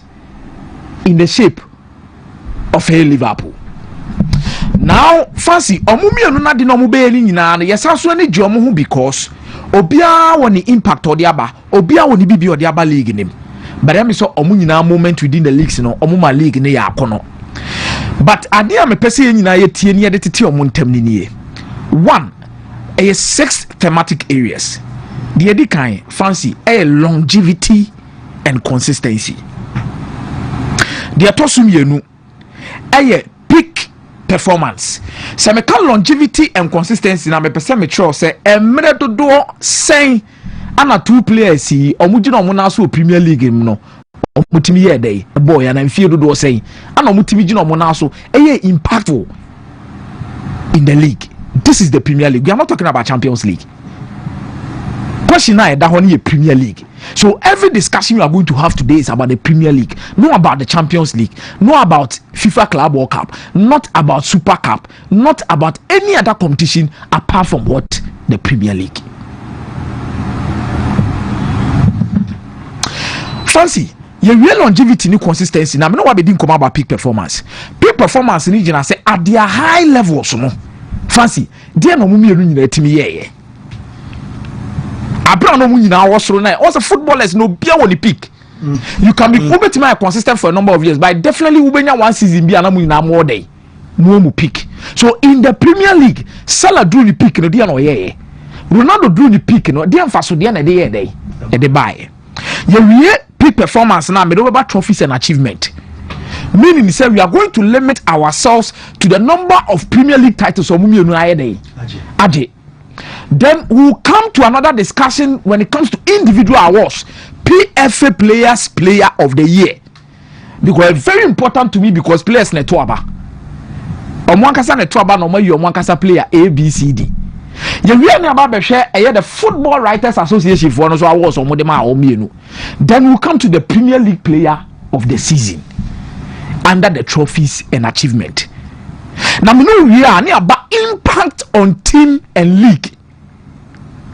Fancy, obibe timi aye records bi o timi no obusa won say the impact on the team. To me. And our ball season in na we na the impact with Premier League na e dey na to say. We'll come to that. You remember influence and inspiration because you can never be a great player in the Premier League without having an inspiration or an influence. Then we'll discuss about the circumstances of Minu and finding themselves in. It's an enemy and travel through this journey. What contribution be or the fabra? We are here to listen. We are here. When you look at the longevity and the consistency in the Premier League, about Premier League two times. Yes. But could the na assassin of the career? But could the na year of the and then a year crap per se, but at least all from Kakrano. So, for example, Mo Salah eba Premier League in Muna Usauba Chelsea when you couldn't see a can find a day. I'm far more. I'm a Cristiano Ronaldo so bad the 2021-2022 season. 2022-2024, 2023 and no 2021-2022 only Ghana social. I'm on Eric Ten Hag I think the first season here that don't know the call. So that particular part of the season they are writing it off. And I'm most likely more and I'm writing it off because some mummy no at that time will be no Premier League game. But baby I do mummy no jina a pampantre so aton am saying na ate ase ehunu said your money city no ebe jina say Mosalaba Premier League in 2017 up to 2025. It is a check the number of years 8 years difference meboa. Ama Cristiano Ronaldo suba Manchester United in 2003 Ofio 2009. So also the say 6 years and also ababedu Manchester United. So for longevity and consistency, see you can see the number of years in Mo Salah about 2 years more than Cristiano Ronaldo in the Premier League. Seasons 2017, 2018, 2018, 2019, 2019, 2020. So approximately by 7 seasons. To 8. Oh, the funny seasons say 7 seasons. For Ronaldo, so the funny seasons are 5 seasons. What did they mention as? But say funnel the normal calendar year and they are back how many years? 8 years. Back say 6 years. Good. But the longevity in your longevity because you're uncle for the Premier League nature. But the amount of longevity is so bad for Sonia how consistent you were. And the impact throughout those years now over the Premier League no and how the be shame. Okay. So between 2017 to Eneya Menewalker say Fancy Di Maria, Mo Salah the number of goals are Washediama Liverpool season after season. Edeba now they are here Cristiano Ronaldo the number of goals on also share season after season free 2003 whatever any assist on also day at the making anyhow consistent they were fancy or they never looked back upon performances. So all the performances in it to or showcase a certain level of performances but in distinct ways. For the longevity and consistency with Mohamed Salah, you can only attribute it to one particular thing: goal scoring.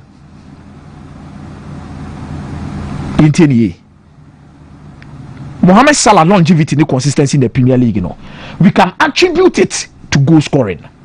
Okay. Goal scoring. I did a part of Mo Salah and the longevity in the Premier League, Obiaka Wansem. Goals, crucial goals. But when you're talking about the longevity and consistency of Ronaldo, we talk about goals. We talk about the skill set, playmaking. Our the Premier League and Obiaka Tamboa, Obetam, not in enough for so skill. No appeja koso no abotutas no atwetwe ne dribbles ni na kan bi the dribbles ni na kan bi for Ronaldo between 2003 to 2009. But fancy football is all about productivity, being efficient and effective. Where personally I feel say it difficult for any player to maintain a certain level of productivity season after season abra one team perform. It is longevity and consistency Mo Salah no atna league ni mu ache. Until league ni mu nchebe, until league ni mu like ever say for 10 years or even 12 years. But what no match Ronaldo. What no match Ronaldo no so meji to me say the impact within those years is something fancy yentimi taken away from Mo Salah. It is longevity and consistency na mu no kra me be ma Mo Salah. Peak performance. The peak of Mohamed Salah career park is power goals by 2017-2018. And not share 32 league goals in 38 games. Was share 32 goals in how many games? 38. Ronaldo peak performance in the league by 2007-2008 Ronaldo unclocked 30 goals in the league.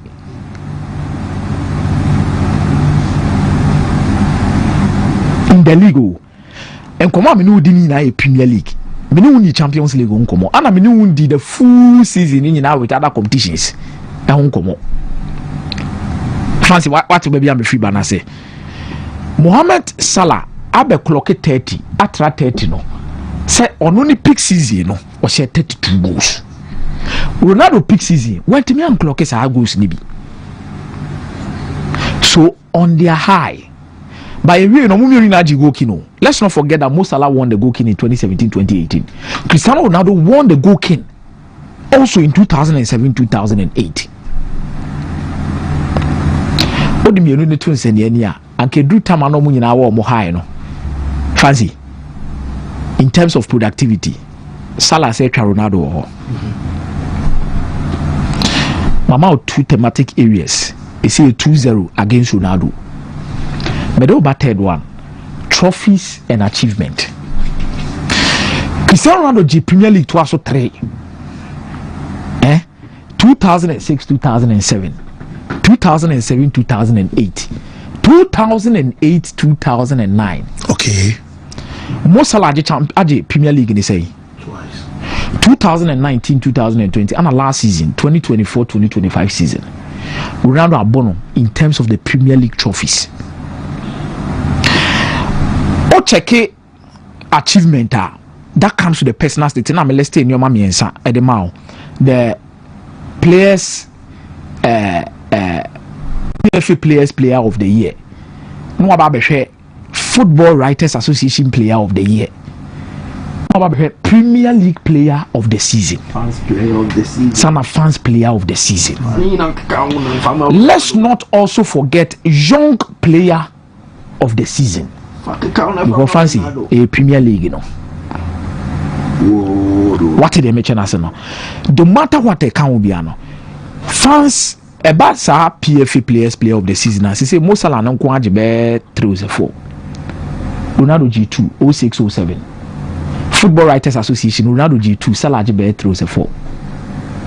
Premier League season no mu Premier League player of the season no mu nyina ajepe eno kwa Mo Salah no anadwo ya o de ba kwa be kan wa ma na say 3 it Mo Salah benya 3 no dey history what you say Mo Salah benya 3 Ronaldo nya 2 Mo Salah kuta more PFA player of the year chen Ronaldo what you get mention as okuta Football Writers Association awards ni chen Ronaldo by young player of the season Cristiano Ronaldo nko be Real England crowd be 2. So sorry, in terms of achievement Cristiano Ronaldo personal achievement about PFA's player of the season Salah Chano, about Football Writers Association player of the season Salah Chano, about Premier League season player of the year Salah Chano, about young player of the season for Premier League na Salah Chano e hono kwa 3-1 for personal achievement trophies Ronaldo di abono wo itike about trophies and achievement fancy omumienu na e dem pass emeti omumienu ntem ko ba ko je trophies ba ko so your personal achievement no class no enhye dan so nyedai atui eti ho no still na no 2-0 Salah lead Ronaldo 2-0 ba kwa e draw fancy ni about discuss their impact on the league and the team now no mo yedai omobono now impact on the league Mo Salah 32 goals in this annual man or year and consistency year now why any no fancy a team ben ye diabo Premier League na na say abasubo den ben anu akwaje free abonten dia bre league ni say ade am ye die a team am abonten so far recognize the crack aside we me fam brana league no ye fam mo ma ye dey abaso so impact on the league Ronaldo share how many goals at his peak fancy Ronaldo was the impact he had on the league was the fact that he brought the Ballon d'Or and the FIFA World Best Award to England. The American say goals no share ni na so banfa so ma league ni because league ni na animunyam e wo hefa Ballon d'Or me boa ni stay no nya wo England e sa so nya an impact on the league from what FIFA World Best fancy e sa so man nya an impact with European Golden Boot e be a free banner. So the impact on the league very important. Impact on the team. I've already said this. Mo Salah didn't obey my Liverpool no obey research and obey Peja Liverpool abra no mo watching wo Barcelona no be solidify the dominance of Manchester United in the early 2000s. So for impact on the league, Ronaldo has brought the Ballon d'Or. Ronaldo has brought the FIFA best. Ronaldo goes no share any pick no nya ni na no. Eti me akofo European Golden Boot di aba.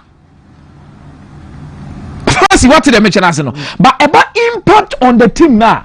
Before Ronaldo no Manchester United in the league na. Fancy. Before Cristiano Ronaldo joined Manchester United no Munich league. Ronaldo buy na Manchester United at the treble 1999. Wontumi. Only Ghana social. And then go for about one team yadi. Iti bako be pida na yonko die bako so be solidify nipa bako dominance. Fancy me dey me say nkomo am ni wudi die ka Liverpool dey mu odu because 30 years na Liverpool ni league. Okay. So impact on the team.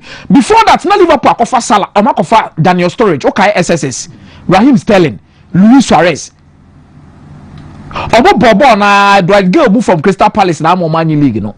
But Fisa Salah ba Liverpool team nim say be boni abo agi league na te say. Na say hono de obia era mem kra. What you say? Fancy enkomo na me ni wudi ni nyina na gina sade no.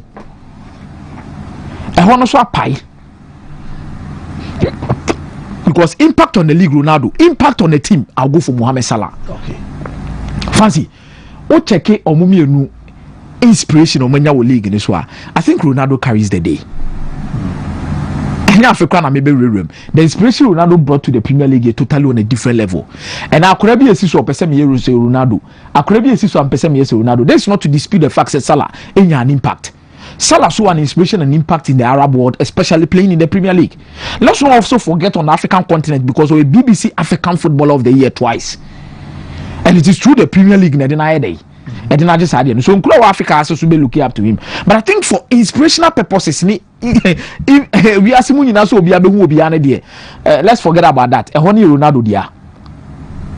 It's Ronaldo there. The circumstances these two teams came to find themselves in. Fancy me duty is a Salah beto a Liverpool team and Eduma womb. Manchester United the Cristiano Ronaldo beto.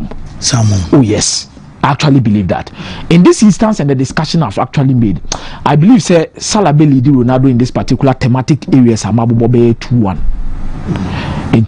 For Premier League greater legacy there. Fancy. Me the share Mo Salah Kong. Okay. Oh, but I say, Meza. Mike Bray. Fancy men chow away simple as Ronaldo. The same thematic areas, you know. But I think the analysis was more skewed towards Salah Bewini. So one can watch the show awards.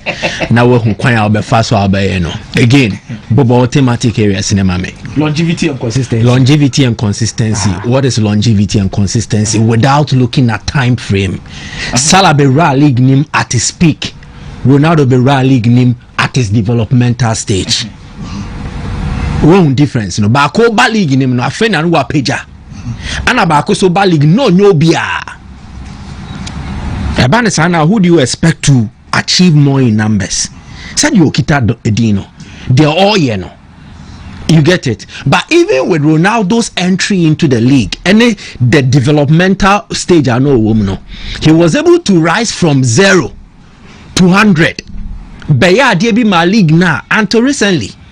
No bien to me yet. So what if FIFA ne Ballon d'Or ne kabum dia and the wire do bien to me yet? Into obai kete 0 no be pejaya akosro. So longevity, Salah might have played more seasons than Ronaldo. Consistency, Salah might have been consistent, but then again it comes to the time frame of their respective entries into the league. Salah ba league no ye hu no. The Ronaldo year or the achieve. How old was Salah when he joined Chelsea? How old was Ronaldo in 2007-2008? Akomi aboy. So Salah ba Chelsea no what saying. Salah came to Chelsea as the best young player in Switzerland and then for FC Basel. Yeah, I'm board Champions League game. Yeah. Now our 21-22. Oba anyway who so. Sa 21-22 no. Ronaldo was winning everything in England, but the FA Cup, and then was conquering the world and Europe. So then again, to me, Salah ba ni pick no be ye dear Ronaldo to me aya wa ya trano. Any anka Ronaldo so ba Premier League ni mo ni pick then he would have been consistent more than Salah has. Yes. Because he expands the argument further. Say the oye Premier League ni no. Okoye mane sensa woni pick e wa another league and it transcended to Europe. At the same time Salah was operating, Ronaldo was top scoring in Europe. So on that hypothesis, so Ronaldo no share goals do Europe na Salah ira dia. Any anko Premier League ma di o sha se en ko beto aso sa. Longevity na mo. Exactly. So longevity and consistency, Salah flourished in an era. Ronaldo was not offered that opportunity to flourish consistently because of a transfer to Real Madrid. And at the form in the peak no call Madrid, he went to demonstrate. Oja Real Madrid hono or your all-time top scorer. So the hypothesis again is that Kotna man you are goes no call best shema na broso. So I won't give it to Salah for longevity consistency because the parameters are not favorable and fair. Bako ba ni peak no obebo ya na bako so ba ketekete ba obebo frosoro nti be hye wegu yes she longevity no consistency yes she no oh me pacho no you see unfortunately for us ya enye ne ye share ya wo form so omo ye nto Ghana enye your fault. I hope you get it. In the same vein, time Ronaldo de ba Man U no, a lot of kids have also come at the same time. Abe Man U mu a o mayira ye hu omu biun. So just check it. Should tell you how great he was. So otine mu a kamu be dwane. Mame the second one. Chairman, Afarijan. I'm second one second thematic area. Peak performance. Peak performance. Ronaldo single season in 2007-2008. Salah and Wontumi maybe. You will talk about numbers again. 2017-2018 now. Also Salah share saying 32 goals. How many matches? 38. How many minutes played? Now 38. Meba. Yeah, but goal per game. Meba. Goal per game ratio. Let's do that.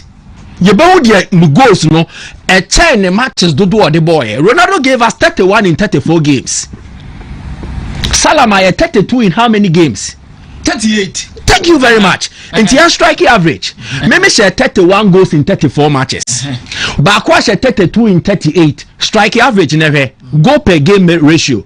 We are a minute account. So it will tell you peak performance, Ronaldo's metrics, bro Salah so, and then the peak performance, it translated to what? Achievement. Ronaldo did the double, J Champions League, J League, or J top scorer in England. Then he top scored in Europe, or J European Golden Shoe. The peak performance, Salah's peak performance 2017-2018, Liverpool, JDN. What did they achieve? See a kasi and the Hurricane goes no association in and the Hurricane so legacy in the Bro Ronaldo so. And a Sunny Abayano. Alan Shara goes in a Bro Henry Diana so. Mewa. Some will say goes to the door. But you don't want to qua.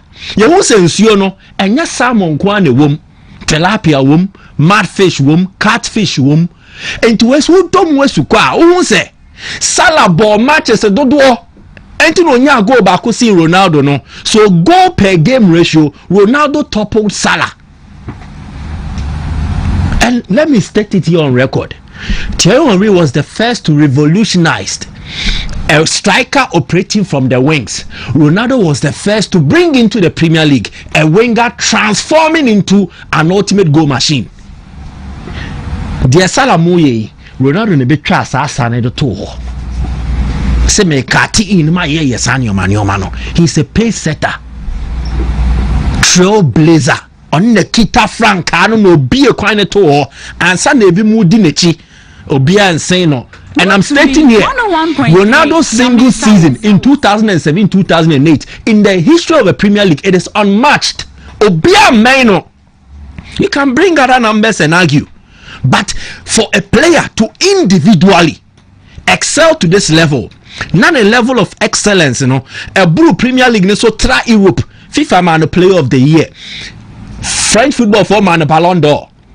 He won the Premier League Player of the Season, the Football Writers Association Player of the Season, and then the PFA Player of the Season, and then the Fans Player of the Season. Meba.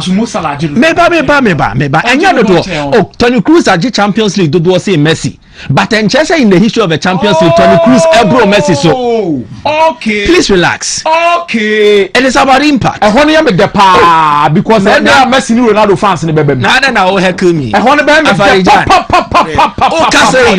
Mama, 20 plus minutes to speak. Na me kasam kwa dia o re. Mike oni come on say. Salah. Na said you Salah Premier League Player of the Season more than once. What did it 3, 4? You underrated. No, they are not preferences. So what they are record. So what did you want? You underrated what Mohamed Salah has won. Onim John Barnes. Onim John Barnes. Liverpool. Yeah, Waje FWA no Football Writers in the Waje sin Droba. And John Barnes in the Premier League no was he better than Droba? Then I okay catch me. Okay, you see, I didn't want this to be a back and forth. Some more allow them to flow. I just say Lampard. I say go to change. We have Iniesta. I don't know if Iniesta go watch Lampard now. What is argument? Mike, you you are preempting the mechanic. Because never on any day will I compare Lampard and Iniesta. I'm on say. Tinya about tremamen. Na me flow. Mame that and to what you have to say. In terms of peak performance, Ronaldo bro Salah so. Peak performance in terms of Ronaldo Debbie. No, I still don't agree to it. Okay, mame chemu bio. Me pacha mo amutie mo amhwe. Facebook an achievement you na be peak performance with the fact. Oh, please. Let me flow. Mo amutie mo amhwe. Facebook na saying. What's the Facebook ne edini eden? Wontumi TV live. Wontumi TV live. Me pacho muntie ni. Ronaldo form kesia onya 2007-2008. None of Salah's single individually brilliant seasons can match it. The closest is Thierry Henry. Salah main Ronaldo. Sa 2007-2008 season no player bien wa wenye bi e Premier League abako se muda. E bi afei ne bi beba. Afei ne bi beba. But the Ronaldo ye no. Oyeya JBBA or England in terms of individual awards. And or the call Europe or JBBA. Then or the call FIFA or JBBA. He also won the European Golden Shoe in that season. Salah enfane di enfamra. Ballon d'Or non fambra. FIFA Men's Player non fan to table ne so. Ni enim komo. Salah enfan to so. Me pa chaw mento aso. Mame the third thematic area. Trophies and achievement. Trophies and achievement again. Meba. What the FIFA what best Meba. Yeah, it will come in. Individual achievement and then collective achievement. Oh, relax. Golden Boot 4. Golden Boot 4 no. Golden Boot 4 no. Yeah, the Bema FIFA Men's Player Award back. Wow. Oh. Wow. Na enyo mo na motina amuka se CAF Champions League 10. Ebi ekra ndru UEFA Champions League meboa. Your classification. Ronaldo's European Golden Shoe alone. A prestigious than Salah ne 4 Premier League Golden Boot are winning. Tell me I'm wrong. The whole of Europe. Obia and she goes and say no. Ose Salah te Premier League ni ma she goes in. You're talking about the Premier League, Michael. Now Ronaldo oji Golden Shoe no obowo Ghana Premier League ni. I no be so about Premier League not Golden Boot 4 times. Wa je ne 4 2 years share. 2 years. Only Hurricane mo share. Nyabo tre chairman. Said on ye. I feel I'm a press up over. Nyabo tre. Said on ye. Relax for me. What said on ye? You see, for the benefit of omo mutie ni omo mo share no, let me flow. Omo mo share ni omo mutie no. Mami flow. Tesa River Jordan. Seamless flow. Me say Ronaldo's European Golden Shoe it trumps Mo Salah's 4 Premier League Golden Boots. Yes, F4. So we league. Now what the league ni nim? Now the league no alco Europe alco dominate all the other leagues. Top 5 European leagues: La Liga, Bundesliga, Serie A, French League. Now a Premier League top scorer or the Europe ne goals account about the European Golden Shoe. Sabi so BG AFCON enya na fene de waje World Cup. Obiti European Championship enye na fe ene de waje World Cup. So then again, you better rank individual awards on the scale of how they are viewed in the football space. The biggest individual award is the FIFA Men's Player and the Ballon d'Or. Ronaldo Kitebi in his best season achievement. No other single achievement, no matter the frequency and no matter the volume, and a bit matching up to that. Sabe, AFCON and you're Feni World Cup no. Into Paji AFCON 5 times. If you win the FIFA World Cup, you are seen as a prestigious winner that the Waji AFCON inum. And Ronaldo in a single season here, it may catch now. Salah Waji Premier League Golden Boot 4 times a day. But in terms of achievement, Ronaldo Golden Shoe no so. Salah might have won the PFA Player of the Year 3 times record, but Ronaldo Ballon d'Or ne so. Again, what they call FWA, the Football Writers Association Premier League Player of the Season, the FIFA Men's Player of the Year ne so. So none of Salah's awards are Okabomua and the Bedru Ronaldo's 2 awards in Empo. So please drop it. We are not talking numbers. Numbers they are. And then Victor Valdes, in the history of a Champions League, or you're more prestigious than a goalkeeper like Peter Cech. Check Champions League, what you're saying. And you're back. Yes, you can't your ball, Brower Champions League, Nima. Valdes na fene Peter Cech.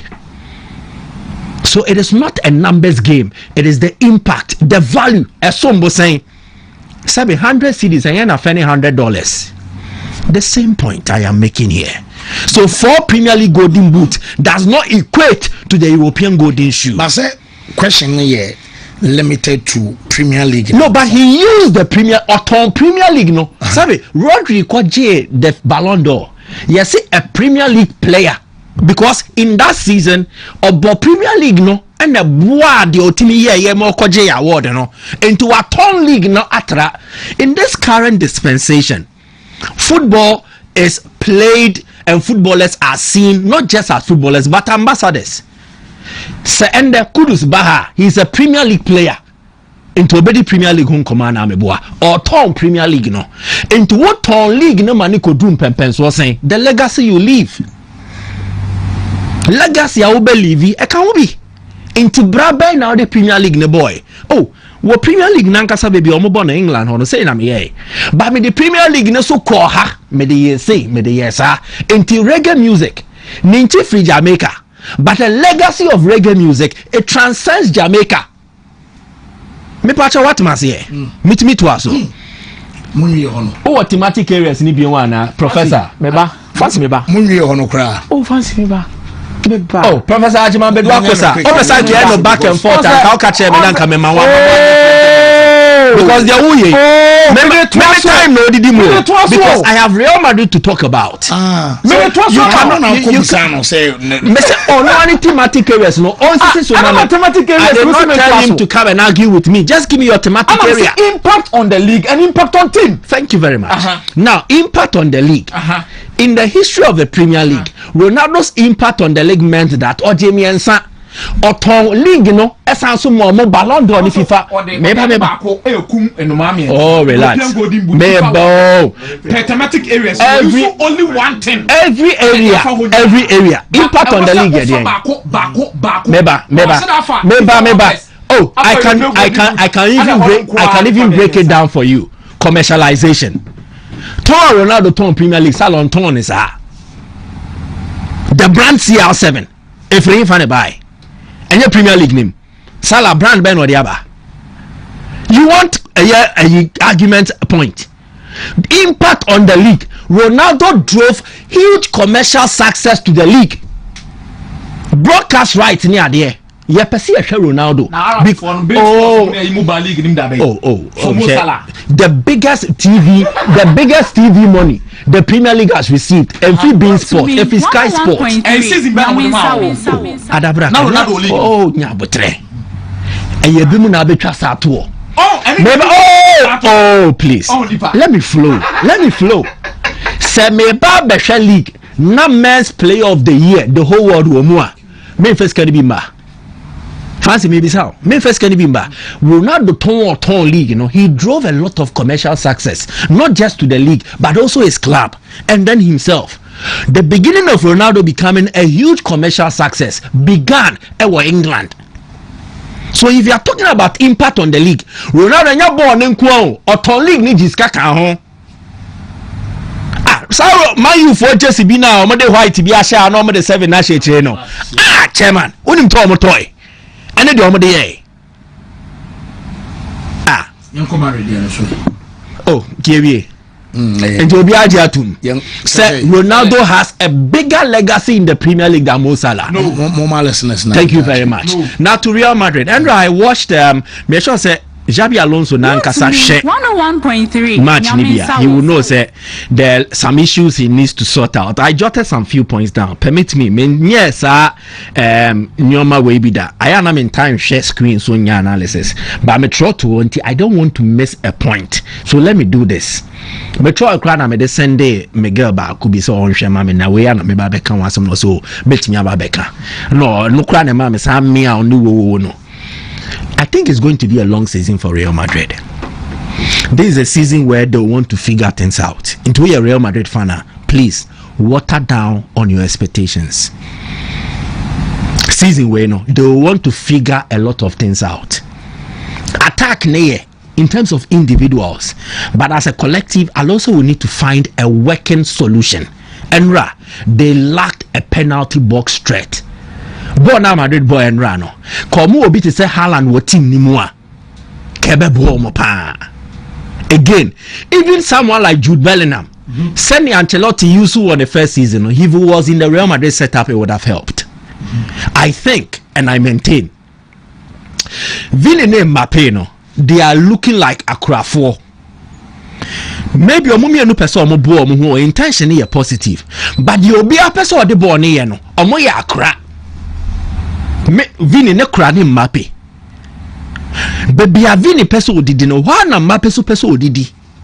So check in the first half alone, Madrid's attack per the position and now the area of the pitch, you know, left no was 7, right was just 2. In fin the attack and for build up ni nano and I'm left overly concentrated. It makes them too predictable. Team there variety or more aya nefe. So the lack of variety and Madrid's over reliance on their left channel to create Alvaro Carreras, Mbappe Beba Hobi, Dean Huijsen Befao, Vini Jr. now Befao. It creates issues. In 10 hours game now, after like 30 something minutes, you be pon first half no. Minim so be na Vini Kasaya say encore box nim. So that more money na meka. Oh yes, Anna in the penalty box of the opponent already. So Osasuna for no more about 5 defenders. And I was more no so what has happened? Omoye free and there is no pressure on them. You was a player, the boy right 18-year box. Vini tried on some occasions, but create chance Mbappe or ball left foot short biya and anya deep enough. And Abaku Mbappe so the real model win penalty. No, Madrid lack penalty box threat, and sadly when they will need to figure it out. And yet, and then you chinasem. It might be throughout the season. That's why I said it's going to be a long season for Real Madrid when they have to figure some things out. That aside, they lacked a ball controller, but I think Dean Huijsen did well. About like 16 long passes, meaning or the knack for distribution. But he's not your typical midfielder. Make sure opponent no. Na ma hwe adwuma no ye no. Against the opponent. Osasuna tenechre. So it gave Dean Huijsen enough time and then room on the ball. Not unfanya the person there. Against any other opponent who will press you. When your player natural, send the oyeni, say be a Tony Cruz or a press resistant on him the other ball there. It might create issues for the build up of Real Madrid, especially the role that Dean Huijsen played. Again, Madrid midfield, you know, it lacks compatibility. Omunyanti omu asim wie. The person of the ball ni no. When nya drinti, aya na ocho ball ne ho. So a pass and KBS releasing no in under 2 seconds. You bet dina ho abe 3 seconds, 4 seconds and sani ya pass. Oh yes, our opponent ne cover them. It creates issues for you. Defense ne there, not much of a threat from Osasuna. But I think the pairing of Militao and Dean Huijsen, it was good. I saw Mummy no to Omohuase. And Omumi no so they like Omu ready game no on the same level. Into the no we be complemented. Saboni ni wa me support way that worked. But my issue ni Omu fullbacks no Trent Carreras Omu kwa spaces na better hono. If you get a new opponent or yes swift and when a counter attack him transitioning from defense to attacker, it creates issues. So it was a win for Real Madrid. But me sure say fans na ebi mu no omo betiti omo tire ho kakra. Judging by what happened yesterday, no more the aye bold say a budget league, a budget it is early days yet, but the early signs are not that promising. Be a bit to me see.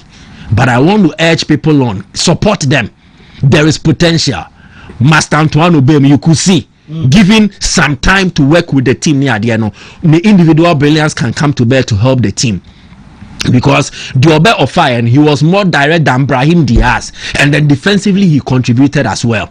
Alvaro Carreras, he was an improvement on left back Samaredio Mabo from last season. Militao, there's some defensive surety, more matured than Aquaro Raul Asensio. No? So you can see improvement. But I think there are some few issues to sort out. And to me, I think now it might be rash, but I maintain Vini and Mbappe cannot excel in the same team. TNA. Vini and Mbappe, they cannot excel in the same team. Bakube Shaneja Baku. Omu Bonese, Omu Yakrafo. and akrafo no muntumi ntina ama ni gm baba ko ni beji asen ba ko. And that is what we are likely going to see. The long-term solution for me is to sell one and keep one. And send in your market I think Vili will likely be the one who will be sacrificed for the balance na Yawa Madrid enim hono etumiaba. And that is my conclusion. Whoa, Mate, Medasi. Madrid, they have already said, Xabi Alonso, a Jumana away with team no. One is either he's going to please the fans who wants to see an identity, or number two, the other part of it, the please fans who are interested in winning games and winning trophies. By balancing the two, is going to make him a legend within the club. It has not been easy for any coach in recent years to come to Madrid and balance the two. Easy. Carlo Ancelotti went to balance it too, no. Lady and so Beshan no agye akọ edu maybe na supporters no so mo pe ball fe no so adwa se Carlo Ancelotti de obobo a ehun nko a na akoma da busa ye hunu identity. It is good to see on a winning note. Real Madrid were adwuma bebree. There are a lot of replacements be also mo ye with team nim. There's a lot of consistency also mo team in their performances. But fancy what matters most at the start of the season, especially when you are competing against a club like Barcelona for the league title. Fancy ono tumutan obeshe the team na fa. It is how to keep up the pace, you know. For the first few games, it's very important to win most of your games. Then now they are build confidence. Now me add much na eba. They better discuss Adagula and Komono. Any the role now about Real Madrid team them now. Because a lot of people are raising questions. Said despite inequalities na Sakodano, Wontumi influence games under Alonso said more can no. And yes, I know Musiti Hono, which personally the only few games, you know, and there are a lot of things are planning being in the room or mature. Then Rodrigo's issue. Master Antonio for Argentina be game Major Rodrigo. Master Antonio for River Plate. Abba Spain. Abba book game Major Rodrigo na Rodrigo to bench. Fancy watching I buy won komo bebre ba be di. Wo, mate better say. Couple break na free yem na me hwe na ye hu. No pana say top 4 no by stadium no pitch na dey. Ana tutu fancy. O say pitch na tutu pa o she Legon Park na. Won because them so move na dey so enro ya na mo na picture. Yes, enro ya current picture. Mo enyanti ese ho na yakobo no. Ana omutwasa picture no nti eno ana ohwe a omu ye adwuma na omu firstly no omu try so omu betimi I touches back community no pitch no said be ya betimi standard for the game today but said the pitch is it any the way omu ye I don't think you betimi anya na said it but am say na shark dey atoso nti say and it o Gaka top 4 no Legon stadium no Emfoni ebi eni na afi etwa de ama but always nipa bi nam so ne ade adwuma ekoso omo ye ne oma so se de be ya aha obetimi oh yeah sa pepe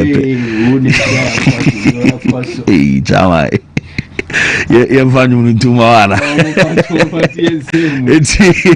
aha no me wo yes era gana chodo baba so oh yeah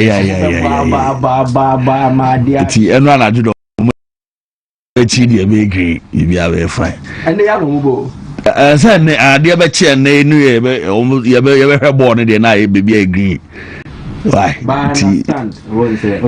yes inti na hunsam kakra no na ye be hwe na afi say the odi abay stadium asem ya odi abay die mami stati e o babayara so ye colleague mama babayara sharak mo mami ye enra meeting e course o babayara no na ye ni komo picture na nana pinkra ana afi NSA director general yera ya opofankra na omugina tef no so babayara sports stadium ni nyina no eni so mo be inspection on be hwe said ya babayara level no edu ene anopei adin komo e wo NSA na kakra PR no e de ba say yes say no kra no Iraq Sports Stadium meeting eko so na meeting no a visitor Mr. Bofo Ankra by among management of stadium no mpanimfo no wo mu share meeting na meeting no na ohwese the New City was led by IMC chairman Nana Pinkra and afi Newton Pitalati we maybe any good stars wo mu mienu ana eja and as two clubs no and wo mu share ni nyina no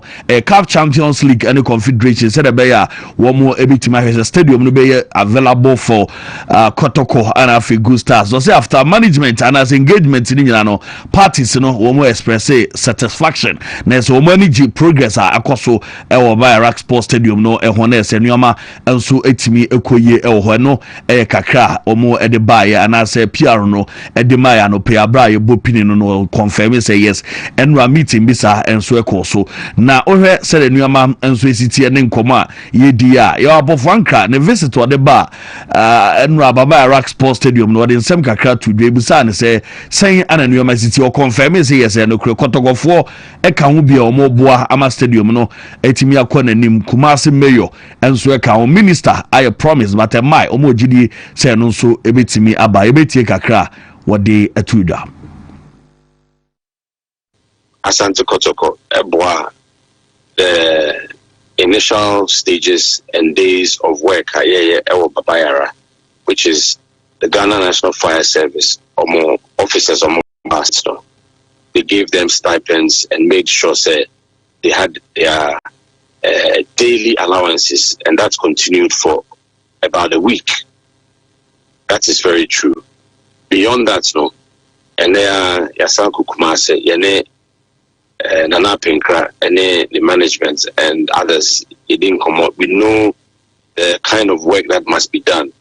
And Kotoko Ome already said, they want to do more and we do more.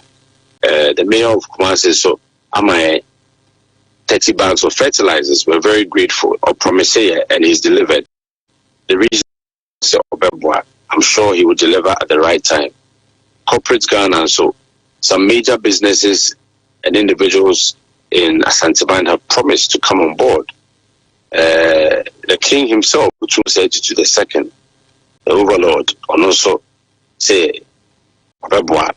in any way that he mbabua ama yetimi ama baba Iraq Sports Stadium ejana na so biem no anodi tudwa na wisa ne say promise bi wo ho say Kotoko supporters o mutie mbetimi anya nkranhye say ball no ye bebo e baba Iraq Sports Stadium go stars for ebetimi anya rehyamu say bebo baba Iraq Sports Stadium no say so munya necessary supporter say ba no mu de ye nuama ewia o ene obetimi aka na mom enye nru ho ne de ontimi promise yentie no so kakra wode atudwa efa say Kotoko ebitimi abo baba era promise bi osa yinti kakra Kotoko fans they say 100% efforts, determination. Inyasa suppose na we need now, then we have no excuses. We'll make sure say the edifice will be ready, and then when FIFA come for the inspection, they can tick all the boxes, tick tick tick tick tick. Now a sports stadium also another venue, not the only venue. Idan Baba Yaraka Accra odi etudwane say NSC Director General enkomeno no on Accra Sports Stadium so on say na Accra Sports Stadium na nkasa no nanka na ga katofo no eba so no mo say enye ready because Black Stars ebe ba be ball omo preparation and as omo be prepare ansa no omo abo omo work qualifies na eba ne sa emwa enu so eka ho bi ntina omo ntimi amatofo na amaso Accra Sports Stadium na on Accra Sports Stadium na nkasa wa chirichiremu renovation time I said the bia osika 2 years here in 2018 we no 2 years bia SNKCC the mom ye jan ho parking so be pui asoachi bo a nchini eba na afri Canada dia na ewe na achi eno ka ho bi ana ma Accra Sports Stadium edu be bia edu ne mo still no so mo hwe so metimi aboa na eno so ma ye ni said be Ghana ye wa Accra ni Kumasi ni Cape Coast ebe boy Sports Stadium I want by law at least the building of the stadium or the refurbishment, the major one for the AFCON in 2008, at least because of the sea, the proximity of the coast, the erosion and possible corrosion, at least every 24 months, there should be a review. Now, the question is, have we been doing that every 24 months, every 2 years? The answer is no. What happens is that problem near the resources are yeah, say you really are successful. Another problem is so up. So over the years, where we find ourselves now is an accumulation of unsolved problems at all our edifices. And now it has come to a head. Say we need to take very drastic decisions and very difficult decisions. Review the entire ecosystem of infrastructure. Having some conversation now, we'll just go around the ABCD. It will just continue. This is the time to do the painful. I can say we've been doing the wrong things for so many years. Let us reset. But in so doing, some kaka yabo fan credit to that as a reset no as a course of baby and I am football and pitches no and sunya omodia twaso gaka top for nyame adumene baso said ye Legon Stadium no chair no e koso asante wo ko ni Gold Stars omo game near 3 p.m. and a match day 1 omo bonawie na finyame aduma no ntia 6 p.m. so has a look any Heart of Lions a games no and so abaso na emperifori atoja said ye omo kan 10 Ghana cities our popular stand umbeje center line 20 VIP 50 and a VIP 100 Ghana cities no esika umo eji gate into so ko rebi on kan na washa no so sika we na betimetua e gate onsem no Gold Stars wo mon kan no panamika chiro so mu ko sirinhira enso eri free ani chief imam Dr. Sheikh Osman Nuhu Saributu omo ko jinhira wo ho said e be ya eni omo etofo yo mu ko boy anafi league in Africa Nankopon beka omo na afi Allah enso etimi aboa wo mu no kakra efi ode ba kotoko nso ekodu nkran no wo mu no omo partners high sense anopa na ka kire o se omo nso ekoi abra na omo bi omo new branch e wo hacho no wo mu nso koboa se de be omo enso betimi amanuama aye kame no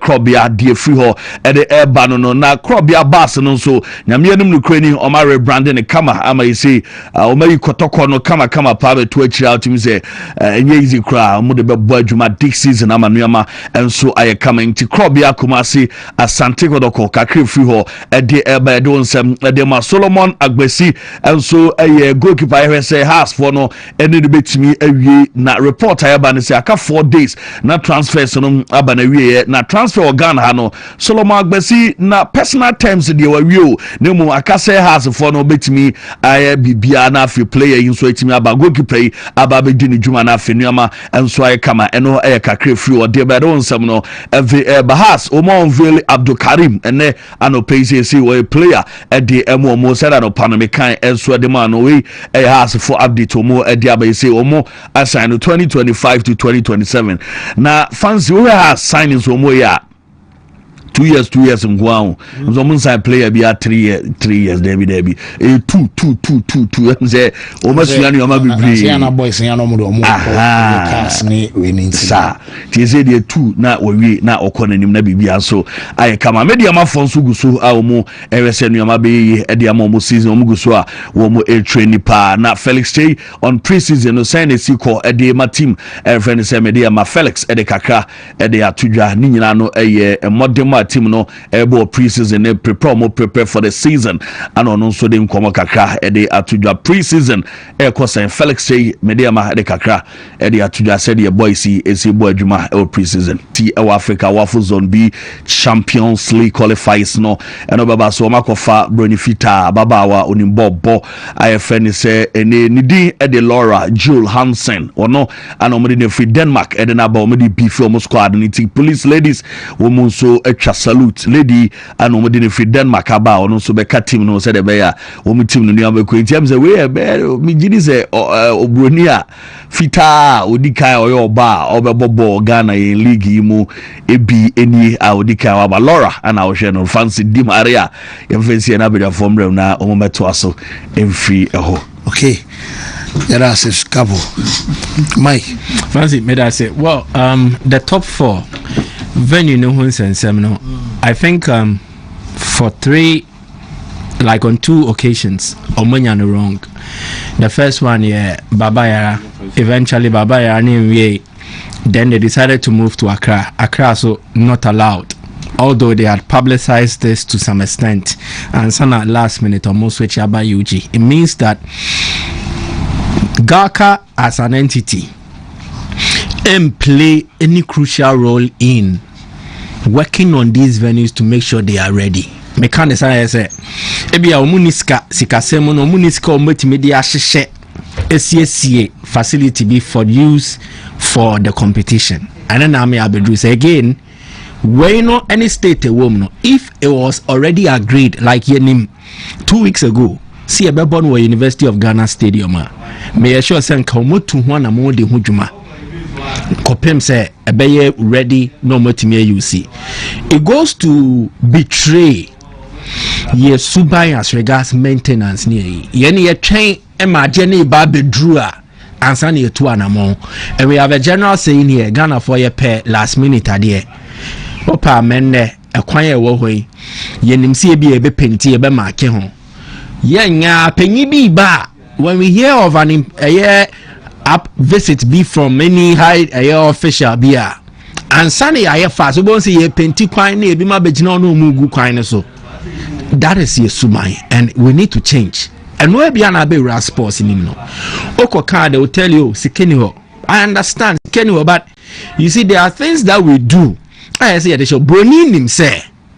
And she say wo ne ye use pitch ne ye use pitch ne we na ye hu adwuma. Yes. Dano they do daily pitch maintenance. Until a mass damage ne so severe. Until even in instances emergency, they are already prepared to a certain level. No more CSA. Last Monday, na me share Leeds near Everton. Omupon game na komi omupon game na omum players nim free so no. Na omo ye adwuma was stadium ne pitch no no. Omo the pitchforks e de wo ye pitch no ho adwuma. First half from here. Well, omupon game na omo ye ho adwuma. So yani no ye pon game everybody forgets near ko. And send out the chia. Every crowd that you cry will not attend to it. You get it. So I think we need to change a bit of your mindset, your approach towards certain things. You know, Yensi Semukakra na emwa. A woman said this was an emergency, but if we had been regularly maintaining pitch anyway now, I saw a picture from was it Happy? No much a picture been a mushroom and so full pitch and so. You get it. It wasn't really pleasant, but again, I want to entreat the media too. I have a projection. Yen susun limited the negative part. You know, you see, we need to be deliberate. A community here. You call South Africa. Now you did omu league in home common, and you call ball South Africa FA. Diana guy in the kind. Your boss South Africa and some way any other no tree or say if a bang or more yard or money tree. Yes, Nemo League Nissan and them with any or say a poor money tree. Or tree and or money tree. And they even have issues. But you see, dear Obiajuma was all ye. The media will not necessarily project that angle for you.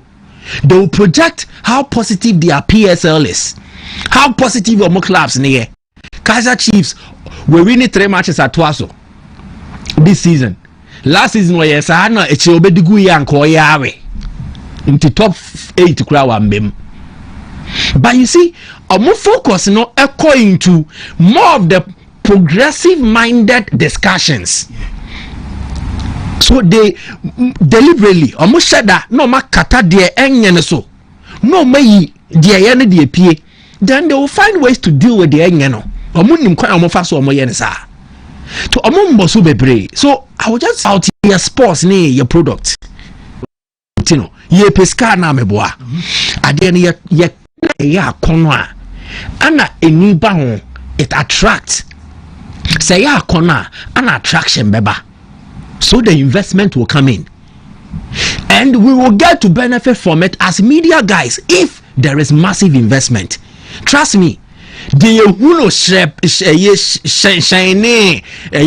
kama no I will screen so no in the UK, it is not like their football is so perfect. No, but they project a certain angle to you. Almost shada. And when I'm a person you're tapping into, it doesn't mean we are not nationalistic and you pay my asem and you person you be solve. No. When we overly concentrate on the ills of a game now, you the kele your product, you know, because in PR, in marketing, you need to be deliberate about some of these things so that you can package or brand the product well. No, what me atonu asombo. It is not a club worker be a kobo US. No issues in your weather pitch. There were issues, but the projection was towards a certain angle. That is what I want the media to be deliberate about. If your football no investment be peja ebekun anymore, we need to shape the way things are. And I know what you are craving can Sporty Bet be sponsor a league no. What's that to? Sporty Bet nearly sponsored the Ghana Premier League. I can come back Sporty Bet would have been headline sponsors of your league. Oh. Yeah. Let's change the conversations. There is a willingness now. Companies need pay. So yes, and then Commander went all the way to the UK to meet him in common. You get it? So let's change. And then about your classes when you study as your football issues be by a lack of money. Sikasem kotoko wiska can the players I can say you know be keep your house or wiska ko ebe be kan de togbe ye no ho na peja akosoro. Other clubs ni nyeska omo de bebo brapa but sika ni ho bebre nti sika ho ababa yara nkomo yi anki ye if there was money readily available now issues e wo baba ya betina ha ye kontini ye ka no ka ma sorte omo de ko so the fundamental issues your major challenge a cripple your industry no is lack of funds, availability of it. And in making sure say we need to shape the conversation no, so that the consumer out there, which includes the ordinary Ghanaian and corporate Ghana, that is how come time and now one touch ABL a year Guinness more sponsor your football product, you know. You get it. It was because it didn't mean that not still na referees ending matches ye, not teams no maybe ye. They were all there. There were issues, but the fact is there was a certain projection. Say DNA. But I think in the last decade or more, your conversation has been more tilted towards negativity. And I had the 20 years or even more encountering the negative stuff.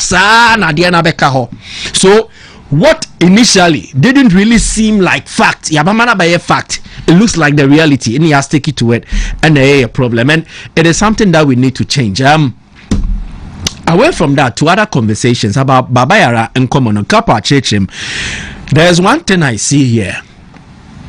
There is a certain willingness, a pebi wo hosi nyaya ki ebesiesie ni aye ni say, and it looks like all stakeholders are now coming together. Now, as part of deliberations and rano, the major issue again that came up was about money. Emma Empo got a company for I think in Nana Pinkra Eshedaka Grosse Sikano de Yeje Mukra ebi mom embayo nti yebeje like a gromusano to mean that Sika or Hank and there were even suggestions that were mooted say a better possible thing it's my fundraiser. Nanki the apisika kakrebi the aye way na Nini na no more bro so and then Sika be fair by her not ready because there is this bureaucratic processes you have to go through. Extremely strenuous administrative free NSA where I was a call ministry I was a for baby and this process emergency resort and they pay the resources near the yepe and then a mass suggestions of fundraising way by and I think to me company form fast so you want penny phobia or omu anyam and omudimu Nti so offer phone na ofre asumesi ana obenten say na aba na ehiamboa. Mama ma example ba. Wontumi. Confanoche. It had to take the intervention of Wontumi for normal launch the Heal Confanoche project, and people were donating all across board. Ghana, even international agencies, they donated to the cause. In the same vein, I think we need to save Baba Yara, and in saving Baba Yara now, I think government's hands are tied. Sikenyo, maybe they don't want to come out and tell us. But from there is not enough money for that. Exactly. So ana kotoko no so ni sika bebro betimi de asiesie pitch no. And ye ka se Gold Stars so fa ni sika mbeya. We are overburdening them because also so CSA dance park for the Premier League. All be so bebo Africa. So I think there should be a collaborative effort from more stakeholders. Media and fan hunjim. The RCC, the Assembly, Metropolitan Assembly, Menshia, like let's see the way forward. That is what I want to preach. There should be an initiative that is geared towards raising funds to sort out Baba Yara. Sika wa fancy. A human 70% ye baby. And the issue is for the prelims. And oh yes, ye be ye juma gidi biya si boost stadium na gumaye. Pitch no ye like 60% of the issues. Washrooms no. And ye sort pitch now. The washrooms there the sika wa ye be CCA. Dugout in the sika wa ye be CCA. The other stuff, if there is money, we can work on it. I think where we have gotten to now, you unlimited the lambasting. They focus you on the canvassing for support, primarily financial resources. Now you offended you media. Clubs into me Africa no had because there are costs. And then Ora Safudu Kune, Yenu Momo, media journal, Akuma, you know. The cost alone, travel, Kodokobe basic players, no more free ha konkai, or Mako Dankrai Hotel, or Moko and we are supported sober community from here to Accra. Exactly, no, could. So a better car will be our media, the same thing. Get a wine now. We would have to move to Accra with our gadgets and everything just to go and cover. And recently we've seen and then heard some of the tragic accidents and see what kind of so. The road is in deplorable state. That aside, there are issues. Accident is see what kind of so they are. So anything can happen. And I think aside being expensive, dangerous. So if we're able to work things out and play a Babayara, the money that will come here, imagine Kwarabaha Beda Kumasi Hotel. Ebebwa Kumasi Nyuma, Obedi Kumasi Ediane, Obenum Kumasi Nsio. Nigeria supporters ni bi bomba beda guest house hotel se wa. Korokonanga sa so tinaha nene doma eba stadium no. Sika eba stadium nim, sika so bo manko amom to tonton nsio. You get it? And korokwenya sponsor, ye nsio company akomia meboa. Say bo Africa na work kotoko work. The last time Kotoko played work here was in 2002. Now was secondary school like second year or so. 2002 Kotoko work. Now se work ye baby one no mu promote game ni na stadium na ye like 3/4 full ah. Kotoko ton sensio na sponsor na ye no vendor bia o ton sensio it's a car sponsor ni bedri. You get it? So let's work towards this. Mate Mesa fancy ye buy a stadium no hon common and you may attached to it and it to be Okasa na about pictures now no pay show na I green oh when you green as fancy my purposes. Oh yeah. Ana na to be a injury the Bray Boys no. Who green is how bit me tia baby na bit my say. You try so for no for bit mama na is. You see conversation around a stadium and a home maintenance and issues no. Ya kan ya bre fancy. Ideas be pan afisi and penny for no motis run ma they don't have. What did they mention I say? Ideas be pa no motis run ma they don't have. Fancy. And Chebian ya save Ghana football demonstration. Meboa. Ana omode petition come parliament. Meboa. Free time ni basis even if there have been a change of government, what has been the discussion that has gone on in parliament concerned with major things we raised about Ghana football and even your various facilities at the edge.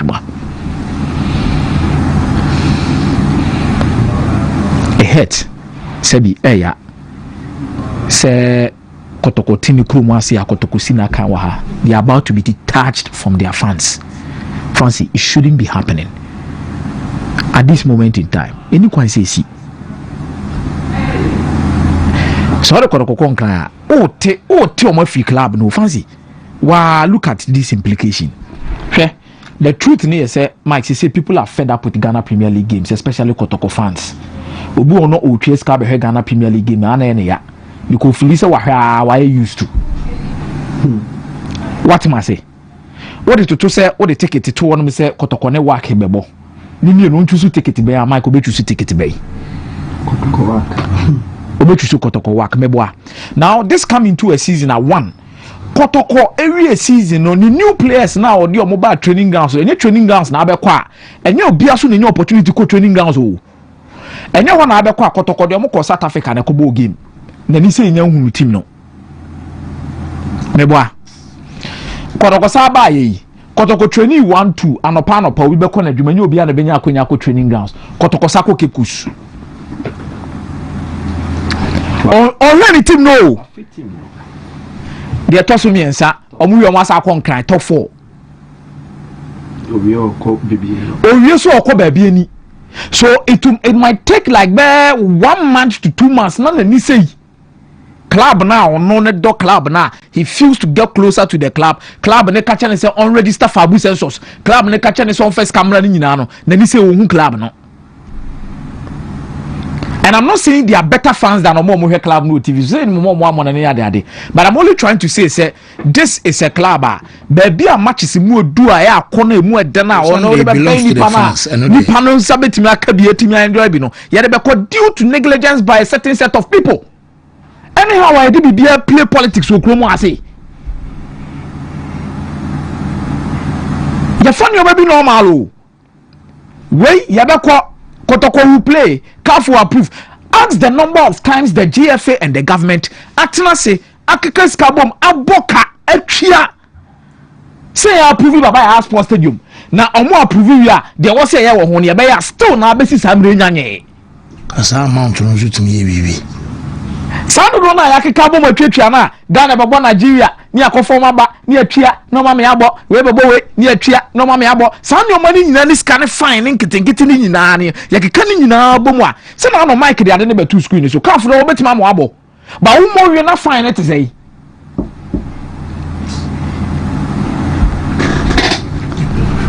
eti keka bomu na edai ni de ya de no once and for all. Can't we do something once and for all? You ready? Just me do okura na metia me ya. Nabi on my plan you. Can't we do something and do it once and for all? Say ade we ya ye ni ye. It ye we no no. Area like area and one no. Enti like o dream be bia one won tiase. Couple hours if you more. What the one day croning beside it say, ye stadium back person one me say. Sa stadium way for 1 year. Yeah, Bobo. Sure, now I'm fine. Yeah, and you stadium look to a certain standard. Oh, okay, pijam. Yeah, pijam. Facelift. Face, yeah, heavy. Okay. And also, Kababo say a crowd, Kumaso, Kamale, secondary crowd. Baku pese, secondary crowd. What is it? Baku pese, what a Baku pese. Incident no more Madrid say just say what I believe say who blame football people any NSA for no you are being wrong. Yeah, I believe say a free throw and also a barbecue form. Yeah, these things needs to be discussed at the parliamentary level. Yeah, what I mentioned because whenever we go there we be create me claim you say na me sunti na black boys qualify. Yeah, and I'm waiting. Yeah, you need to calm down. Yeah, you are right. I did fans. Say Ghana qualified to work up among the bear politics. Say Ghana qualified to work on the bear politics. Yeah, 2020 by a big politics. So if you think at that particular stage, Mr. Dami who said parliament or who deciding your mom, you shame me. I said, yeah, the proposal lako. Yeah, the proposal autonomy say ya. Proposal no so be what the opposing party what kind of song can ono ne dia ne say ba no majority chief whip aka che ne say wo kwa ye nyina ekokira kwisi akwa di wo ko it no aye nyina ekwa no omo pozia nyina you go fire. It is dangerous. Level of Ghana it is dangerous. Yeah. You watch it. Me be better pass and you do top. Oh, you watch it. We. You watch it. The me yan say nua your friends say Burkina Faso president Traore the nanu ya ba ye the obey wa Burkina stadium wa si wo ho. Chama any politicians mo ayo na agrone form now so ne pitch no agrone form aye kan nye bibia o a form na ne pitch no nya agrone form na we okay yon go semen so na aye ni komo na